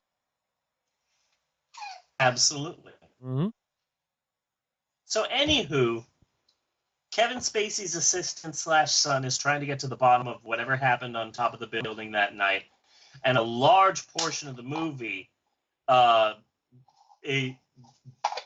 focuses on corporate intrigue as the guy who put Kevin Spacey in a coma is wrestling for control of the company with the son that Kevin Spacey treated like crap. Again, a bold move again on the director's part, challenging people's idea of what is film by making this kids movie all about corporate drama. Yes. Really getting kids and saying, welcome to the real world. We skipped another important homage, by the way. I Yes. mean, that was clearly, I know it must have just slipped your mind, but because that was obviously an homage to Tormented. Oh, absolutely. You know, he didn't push Kevin Spacey off of the roof. He just didn't help him. Yeah, exactly. It's Tormented. It's absolutely Tormented. Yeah. So, ex-Batfleck hires Christopher Walken to cat whisper Mr. Fuzzy Pants, who explains to him that he has to realize why he fucked everything up and shit. So he starts acting a bit better. There's a scene where Kevin Spacey's daughter is bathing Mr. Fuzzy Pants. She's bathing her dad. Yes. Again, a bold choice for a kid's movie. Yes.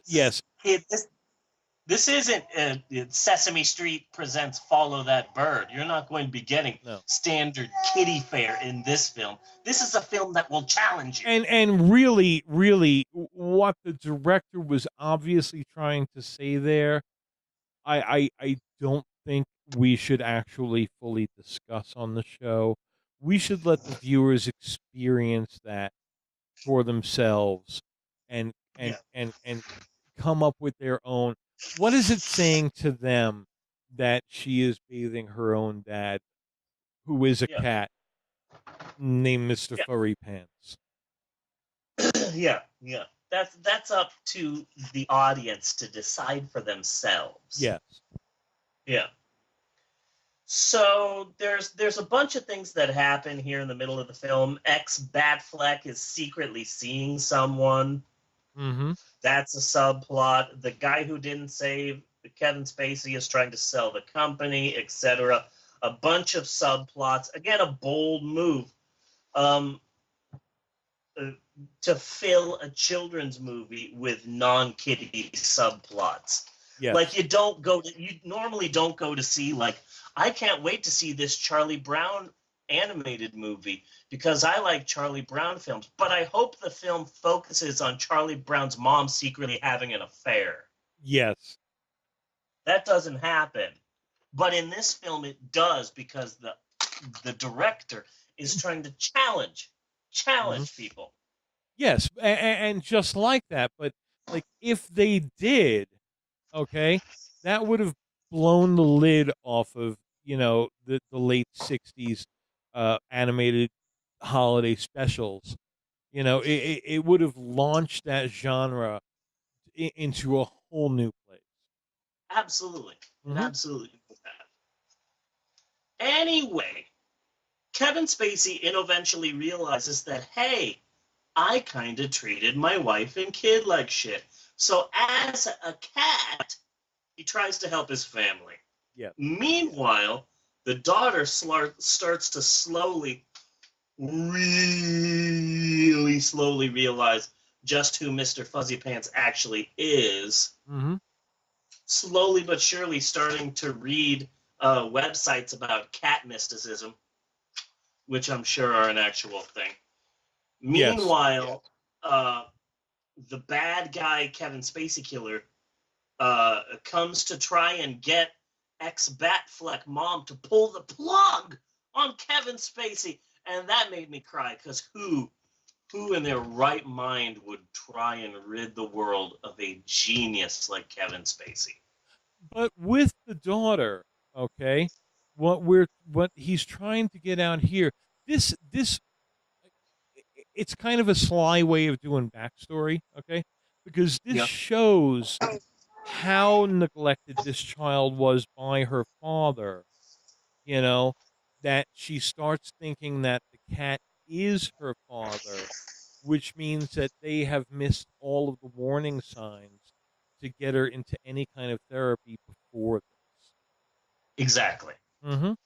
Exactly. Again, a bold choice. So it's neglect. Again, it's screaming that Kevin Spacey was not a good father and is better as a cat. Yeah. I wrote KS on my notes, and I keep wanting to say Kevin Smith. Sorry, boot that. So the bad guy shows up to try and get Batfleck to pull the plug on Kevin Spacey. Mr. Fuzzy Pants attacks him. He's put in a cage. Then the daughter leaves for school, but secretly sneaks the cat out. Yeah. So then there's more corporate intrigue. And you know what? I understand that because I did spend a semester teaching young French children Mm-hmm. how to sing the alphabet in Pig Latin. And French kids, French children, love intense boardroom drama about massive media conglomerates because French kids are just smarter like that. And it helped give it that kind of madman vibe. Yeah, yeah. Because you talk to kids, you talk to like a second grade French child, and you say, "Hey kids, do you want to watch SpongeBob?" And then they just finish their cigarette and say, "No, we would like to see some corporate intrigue." And then they just keep drinking their wine. Mm-hmm. That's French children. Yes. So you got to Pretentious realize, little bastards. yeah. So you got to realize that this is a French film. So French children are just more advanced than dumb American children. Yes. So the daughter goes to see Christopher Walken, and again, how great is it to see Christopher Walken repeatedly say, "I'm a cat whisperer." It's just great. It's just great. Obviously, he had a house payment. Yes, but but the time and effort studying acting just shows it's all worth it with that line. Yeah. Oh, and it's at this point in the film. Did you doubt for a second that he was a cat whisperer? Oh, absolutely not. No. I was so convincing. He was absolutely 100% convincing. He disappeared so much in this movie, he almost sprouted whiskers himself. Oh, yeah. Yeah, if that happened, I wouldn't have been surprised. Mm-hmm. Primarily because it's just Christopher Walken. He's just weird. So, I forgot to mention earlier in the film, they show a video of a dance that the dad and the daughter share. And so at Christopher Walken's magical, mystical cat store, the dad and the cat share a dance. And I really, again, a bold choice to have a scene featuring a young girl and a cat that seemed vaguely romantic, bordering on creepy. Yes. Again, a bold choice by the director here. Well, again, it's the whole family dynamic that he's building up here with how he treats his son and his shadow son, if you want to call him that, and how he relates to his daughter. It's all a little askew, in the same way the CGI graphics are askew. Yeah, a lot of askew. So anyway, we get to the end. Batfleck is close to pulling the plug on Kevin Spacey, and the daughter gets Mr. Fuzzy Pants a chance to admit that he's actually Kevin Spacey, but instead, Mr. Fuzzy Pants sacrifices that chance and heads to the tower to try and stop his oldest son, who might be committing suicide and jumping to his death. Again, this is a children's film. Yes. What a bold choice to have a character seemingly trying to kill himself. Again, this is skewing norms. Well, that just screams, wake up, children, wake up. Yeah, this is you real still life. live, right, exactly. You still live in the real world. Yeah. And it sucks. Sure. You're going to see a kid's film, a child's film, a family film for kids, but guess what? Your mom is fucking someone else. And the people you love die. Yeah. And it's probably your fault. and people want to kill themselves. This is called suicide. Mm-hmm. Bold move. But it turns out this kitty's got teeth. Yeah. But as it turns out, the oldest son is not killing himself.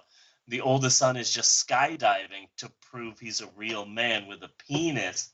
Mm-hmm. But Mr. Fuzzy Pants doesn't know that, and so he jumps off of the second tallest building in America to his death. Mm-hmm. Another bold choice by the director.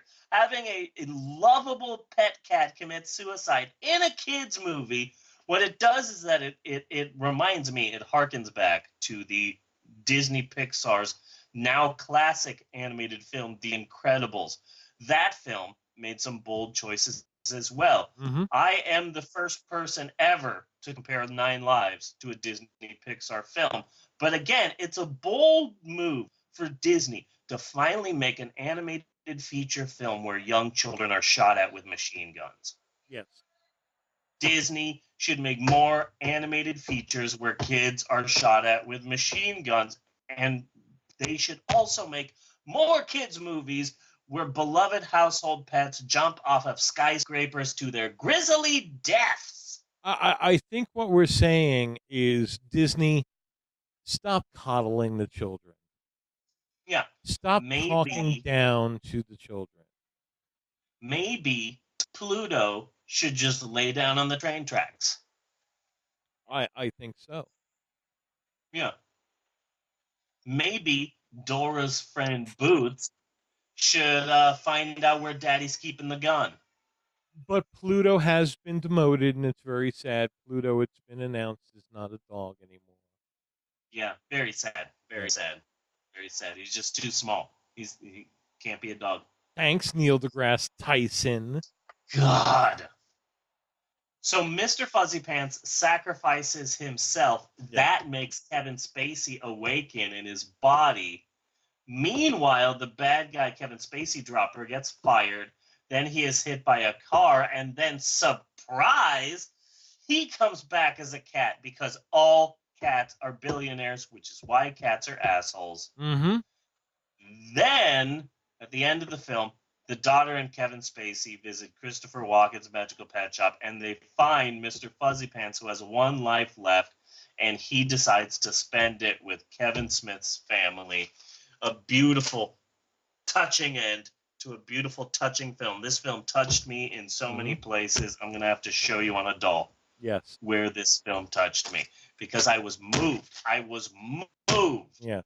I was so moved. I was so moved. Let me tell you how moved I was by this film. We didn't have Eleanor. We decided that we weren't going to have any more kids. And when I saw this week's film, I decided to go back in time and make my wife and I have another kid. Yes. It was a good So move. the only reason that we have Eleanor is because this week's movie moved me so much. I traveled back in time and impregnated my past wife with my future. It had to be done. It had to be done. Yeah. I would have done the same had I could. And that was an excellent synopsis of the movie, but still, even with all that, my favorite scene was the driving scene when Kevin Spacey was driving down the road, and I was just watching that scene thinking, like, man, it must be just so cool to be rich. How cool is it to be rich that you can speed down a city street, cutting in and out of traffic, disregard for any kind of human life except your own? That should be everybody's ideal. Yeah. You know who taught Kevin Spacey's character to drive? Who? Dr. Stephen Strange. Ah, yes. Makes sense. They were both distracted drivers. That makes sense. Yeah. They were both distracted drivers in 2016. It makes perfect sense. But you've got to admit that right there, that is capitalist nirvana. Oh yeah, absolutely. You know. Absolutely. Yeah. Fuck the little people. Yeah. Fuck midgets. Yeah. Suck ass. Wow. What? That was amazing. This you? What is me? This is Amber. Okay. So I only ate what you gave me. Oddly, I think we only picked up suck ass. Yeah. Okay. I don't think they caught all of that, honey. FYI. So I have 2 ideas for next week. Okay. For next week's episode. Both of them I'm really excited about for completely opposite reasons. Number 1, I have not seen this film yet. It's a new Netflix original. It's coming out in America on Netflix, but this is a big budget feature film that came out in England. But apparently in America, it's deemed not important enough to come out in American theaters. Okay. It's a Netflix original. It's new, and it's called Mindhorn. I sent you, I think the trailer. Okay. Yeah, you sent me something, and I've been seeing the trailer. I don't know, man. I'm iffy on that. Well, one of the main reasons why I want to see it is that I saw it and I go, okay, this looks pretty good. But then it hit me that the guy who plays Mindhorn is the guy who was hit on by old Greg. Okay, that puts it in a completely different league now. Yeah, he's one half of the Mighty Boosh. You know what, Greg? Maybe I was being a bit hasty there. Maybe I was just playing a game with you. Games. Love games. So that's I was kind of excited about Mindhorn, but once I put that 2 and 2 together, then suddenly this movie is a lot more interesting to me. Yes, it is. This is a big budget movie by one half of the Mighty Boosh, and it does feature. I've seen the previews a couple of times. It does feature one or two people that were also in the Mighty Boosh, so it does look interesting. It looks like it's either going to be horrible or brilliant. Yes. So that's one movie I want to see. Okay, that is strong in the running. Okay. There's another movie I want to see. Okay. Next week. It's called Twilight. Don't give me that, oh God, honey. Of all the people in this house to say, oh God, honey, you are not allowed to say, oh God. I am. You are not allowed to say, oh God, to this. I am. Because you know what? The book does not make the movie. The movie does not make the book. Whatever. She was obsessed. Wait a second. Do you not like Twilight because the book was better? Yes. She loved all of those books. She was obsessed with all of those books. We had to go to a Walmart at 12:30 in the morning because you finished one book and had to have the other one. That is obsession. No, it's not. That's my love of reading. Obsession. If you want to talk about my how I liked to read the Twilight books, and then compare that to my love of Supernatural. Go ahead. Okay. And then, okay. See, but it was this kind of behavior in the 80s that caused Fabio. Okay? You don't want to be responsible for causing the teens Fabio. How would I be held responsible for that? Because of Twilight. And because of the Twilight How would I books. be held responsible? I didn't write it. I didn't make the fucking movie. I just books. Okay. She loved Twilight. That might be a little bit of a strong word too. Yeah, in retrospect, but at the time, you loved Twilight. Because what would be the teens version of Fabio? I made fun of Twilight before you ever thought about it. That would be the book cover. Yeah.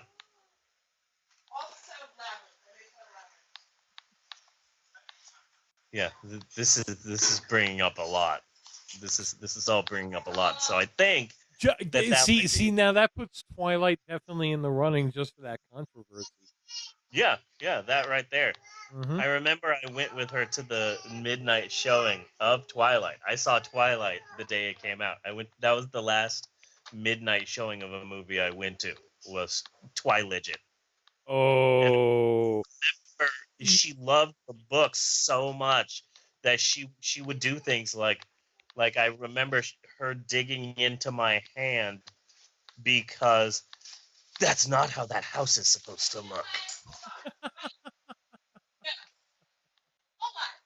Okay, she's running in here to defend herself. Okay, you're way exaggerating. She's scooting over here to defend herself. No, I'm not defending myself. I'm defending all books when it comes to making fucking movies. Okay, because I had the same fucking argument with Michael. If you make a movie out of a book, the book doesn't fucking change. Don't change the details in the goddamn movie. You want to change the details of a comic book? That's fine. Comic books are shifting constantly. Books do not. I'm sorry. They just don't. You don't take the details from the book and say, you know what? Fuck it. We're going to change this. That's not how it works. And that always pisses me off. And that's exactly why I haven't seen the movie Memoirs of a Geisha. What? She hasn't seen the movie Memoirs of a Geisha because she loved the books so much that she doesn't want to ruin it by watching the movie. Because you can't change the details of a book when you make it into a movie. Yeah, you can cut things. You can, try to speed things along because you can't make a 2.5-hour movie from a 500-page book or whatever. But the small details, like the color of things or, the way things look, you don't change those. Those don't change in a book. Well, it depends if it's intricate to the story or not. But you can't just make a movie that is just the book. Where are you in this artistic process, for one? And for two, there are a lot of budgetary reasons that come up that make you have to make changes. Okay, now the scene that Steve, not Max, I almost called you Max. The scene that Steve is talking about is specifically the color of a house. Yeah. If you can use Star Wars guy, what's his name? Created Star Wars guy. George Lucas. George Lucas. If you can use George Lucas's CGI shit to make these vampires sparkly, then you can make the fucking house white. That was the scene that he was talking about. It very prominently, white house. You get to the house in the movie, the house is not white. Little things like that. I'm just saying. Was the house like pure white? Yes, it was white in the book. It was all white. In the movie, it was not. I'm done with you both. I'm done. She's storming off in a huff. I'm not storming off. Well, I'm kind of thinking that he might have cut it because an all white house is kind of stupid, but that means that he fully approved of sparkly vampires. Yeah. So, the decision is, sparkly vampires, that's good. White House? No, I gotta get rid of that. If we did see Twiligit, this would be our second Robert Pattinson movie. Yes, it would. After the wonderful 9/11 comedy, whatever that was called. What was the 9/11 movie called? I forgot. Remember Me. Remember Me. Remember Natasha was the name of it. I'm thinking this might have to come down to a coin toss. Okay. There are strong reasons for both choices. Yeah. I watched all of the Mighty Boosh. I have it all here on my PlayStation, and I've watched all of them a million times, and I love the Mighty Boosh now, and I'm absolutely obsessed with the Mighty Boosh. Yes. And so Mindstorm would be, I would be happy to dive into that film. But also Twilight sucks, so that'll be fun to rip on. Yes. So either one would be fine. Honestly, I'm leaning more towards Twilight. That's one of the riff tracks that I could watch over and over again. Like a lot of the riff tracks, I just don't have the patience for. Like, I'm not going to sit down and watch this riff tracks. But goddamn, their Twilight is good. I could watch that a million times. Is that on Amazon? Amazon has a lot of riff tracks. Amazon does have a lot of riff tracks, I learned, but I don't know if Twilight's on there. I have a copy of it, but I don't know if they have it. Yeah. Well, I think the regular version is on Netflix. Yeah. So I can forego the riff tracks version. Yeah. Flip something. Let us put ourselves in the hands of fate. Okay, let me see here. Flip one of your children. Flip one of my children. Well, Maxwell's asleep, and Eleanor is still playing fetch. So we are going to flip this nickel. Hold on a second. Who is this on the nickel? Is this Robert Pattinson. It's Robert Pattinson. Thank you, honey. Robert Pattinson is on the nickel. Didn't know that. So, okay. Heads, Mindstorm, and Tails, Twiligent. Yes. Is what we're doing here. Okay. All right, so I'm flipping it. I have no idea where it landed. I flipped it way too hard. And it is Tails. It is Tails, so it is Twilight. Okay. So we are doing Twilight. Next week we're doing Twilight. I'm so excited. I'm way too excited for this. I should not be this excited. We're doing Twilight. I'm looking forward to the controversy. Yeah. Lives may be lost with this episode. Yeah, Natasha got upset. Tears may flow. I didn't get upset. Blood may be drawn. Temporary. Your temporary fandom. How about that? You won't even admit to being a fan of Twilight? That is shocking to me. Because I feel like if I say I was in the fandom, I had to like the movies. Yeah, I can see that. Like, I enjoyed the books. I realized they weren't the best. And I'm like, yeah, okay, I read the books. I liked them at the time. They weren't the best. But then you get to the movies, and I was so disappointed. Yeah. The books had potential. The movies had potential. I've only seen Twilight. I never saw any of the other movies. I don't know how I managed to do that, but I never saw any of the other movies. I couldn't get out of it with Lauren. Yeah. Even after I was like, Lauren was like, no, you got to see it with me. You took Emerald to see one of them. Did I? Yeah. Really? Yeah. Emerald saw one of them with you guys. So, I just feel like if I say, yeah, I was totally in the Twilight fandom. I understand that. I understand that because I used to consider myself a big Star Wars fan, but somewhere around the 90s, being a Star Wars fan meant you spend a bunch of money on all these fucking toys and collectibles, and you read every book that was ever written about it, and I don't know shit about Grand Emperor Shisor or whatever, but I just like fucking Star Wars. Mm-hmm. It's like, oh, really? What collectibles do you have? I don't have shit. I just like Star Wars. I can't like these 3 movies without having to buy in on all the other shit, you know? I enjoyed the books. Yeah. Okay. I mean, I only read them, once, and I had all of them. I don't have them anymore, and I don't care to get them again. I enjoyed the books, and I enjoyed reading them. They're good vampire books for someone who knows nothing about vampires. Yeah, the whole sparkly thing really threw me, though. It's like if tomorrow I decide to write a book about NASCAR. Yes. And it's all like Shakespearean, and these NASCAR drivers are like fighting each other, and there's ghosts. And people get angry at me, and I'm like, well, what do you expect? I don't know anything about NASCAR.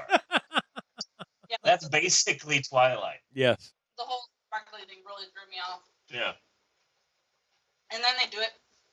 It's so terrible. And I'm surprised at how much Sparkly Vampires has stuck with me. The other day, I was doing the Hallmark returns, and dealing with Hallmark cards, my entire body was covered with sparkles. And I'm like, God damn it, I'm a fucking vampire now. That was the first place my mind went when I was covered in sparkles. Oh, no, that's it.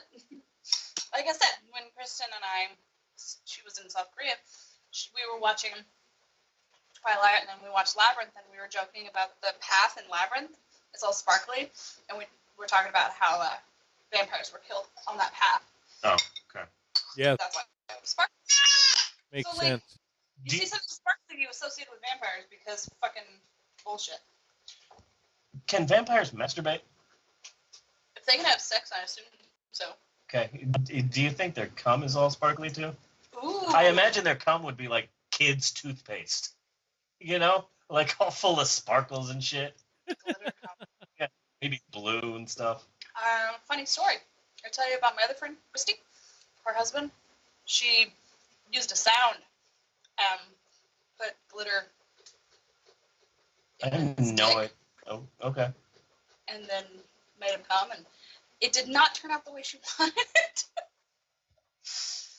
But it's possible. You have some weird friends, honey. I do, and I love them all. Yeah.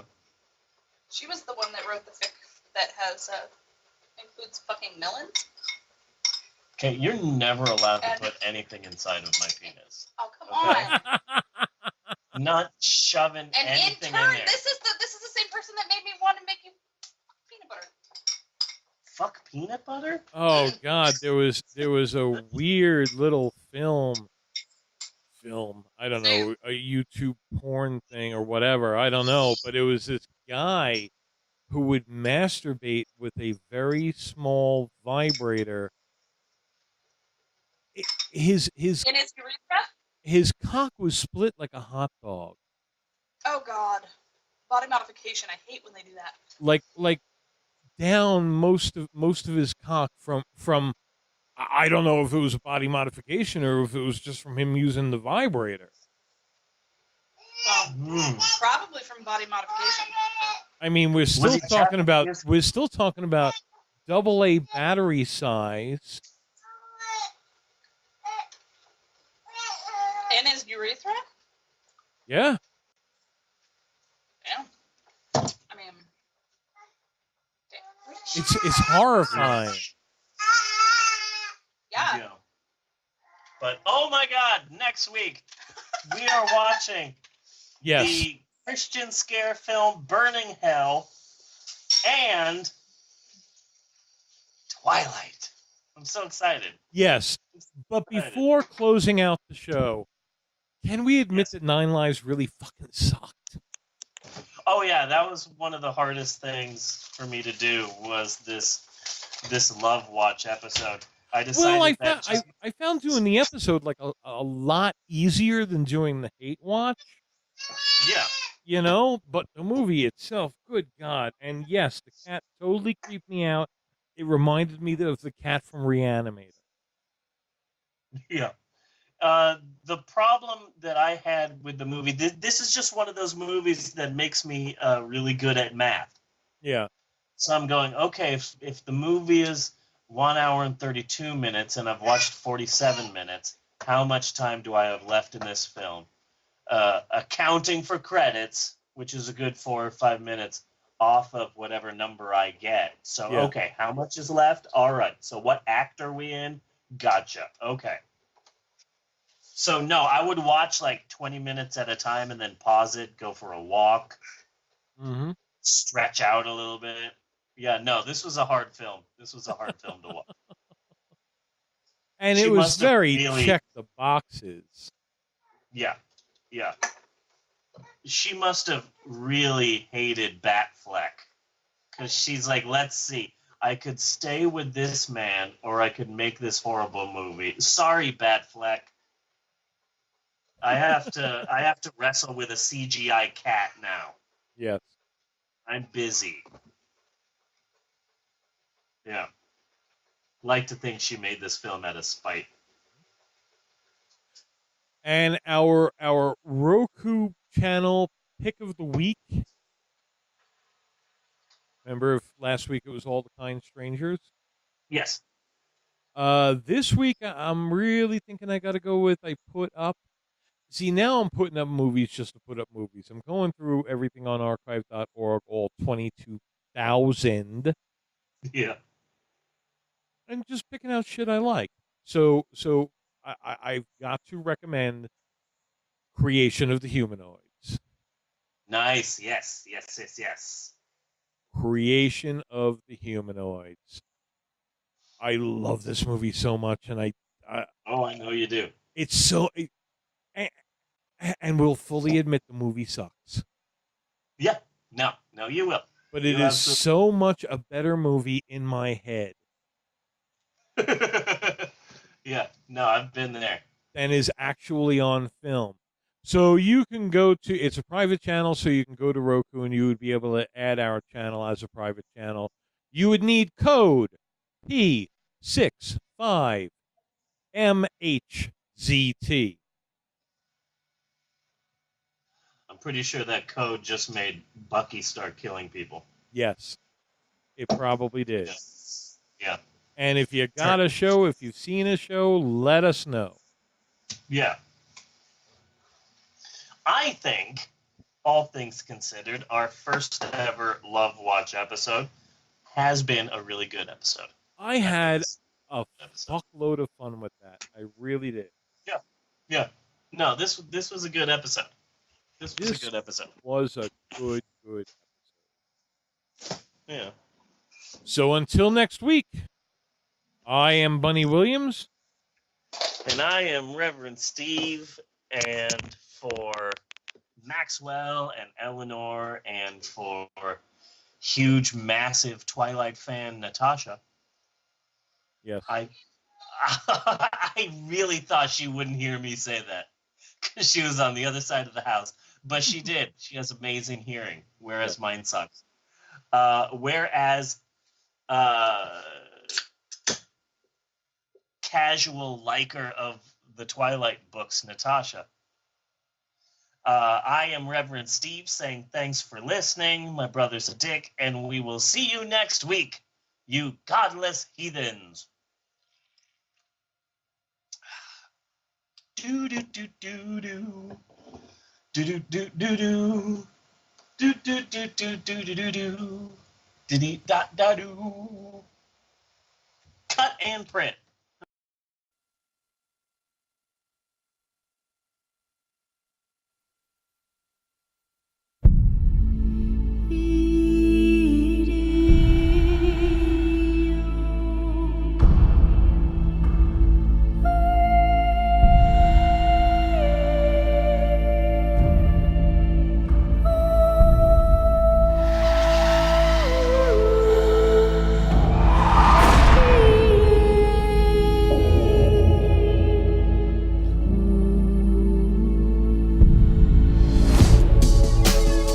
You're impossibly fast and strong.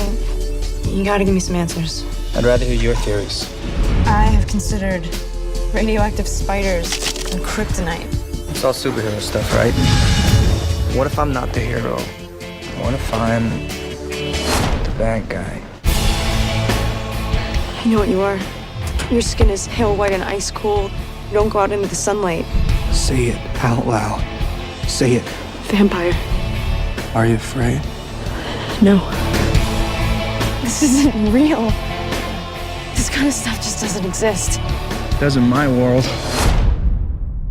So I just want to try one thing. I don't know how long I've waited for you. What is going on? Security guard at the mill got killed by some kind of animal. An animal? My family, we're different from others of our kind. You brought a snack. What, now he's coming after me? The hunt is his obsession. He's never gonna stop. I'd rather die than to stay away from you. He's got unparalleled senses, absolutely lethal. I'll do whatever it takes to make you safe again.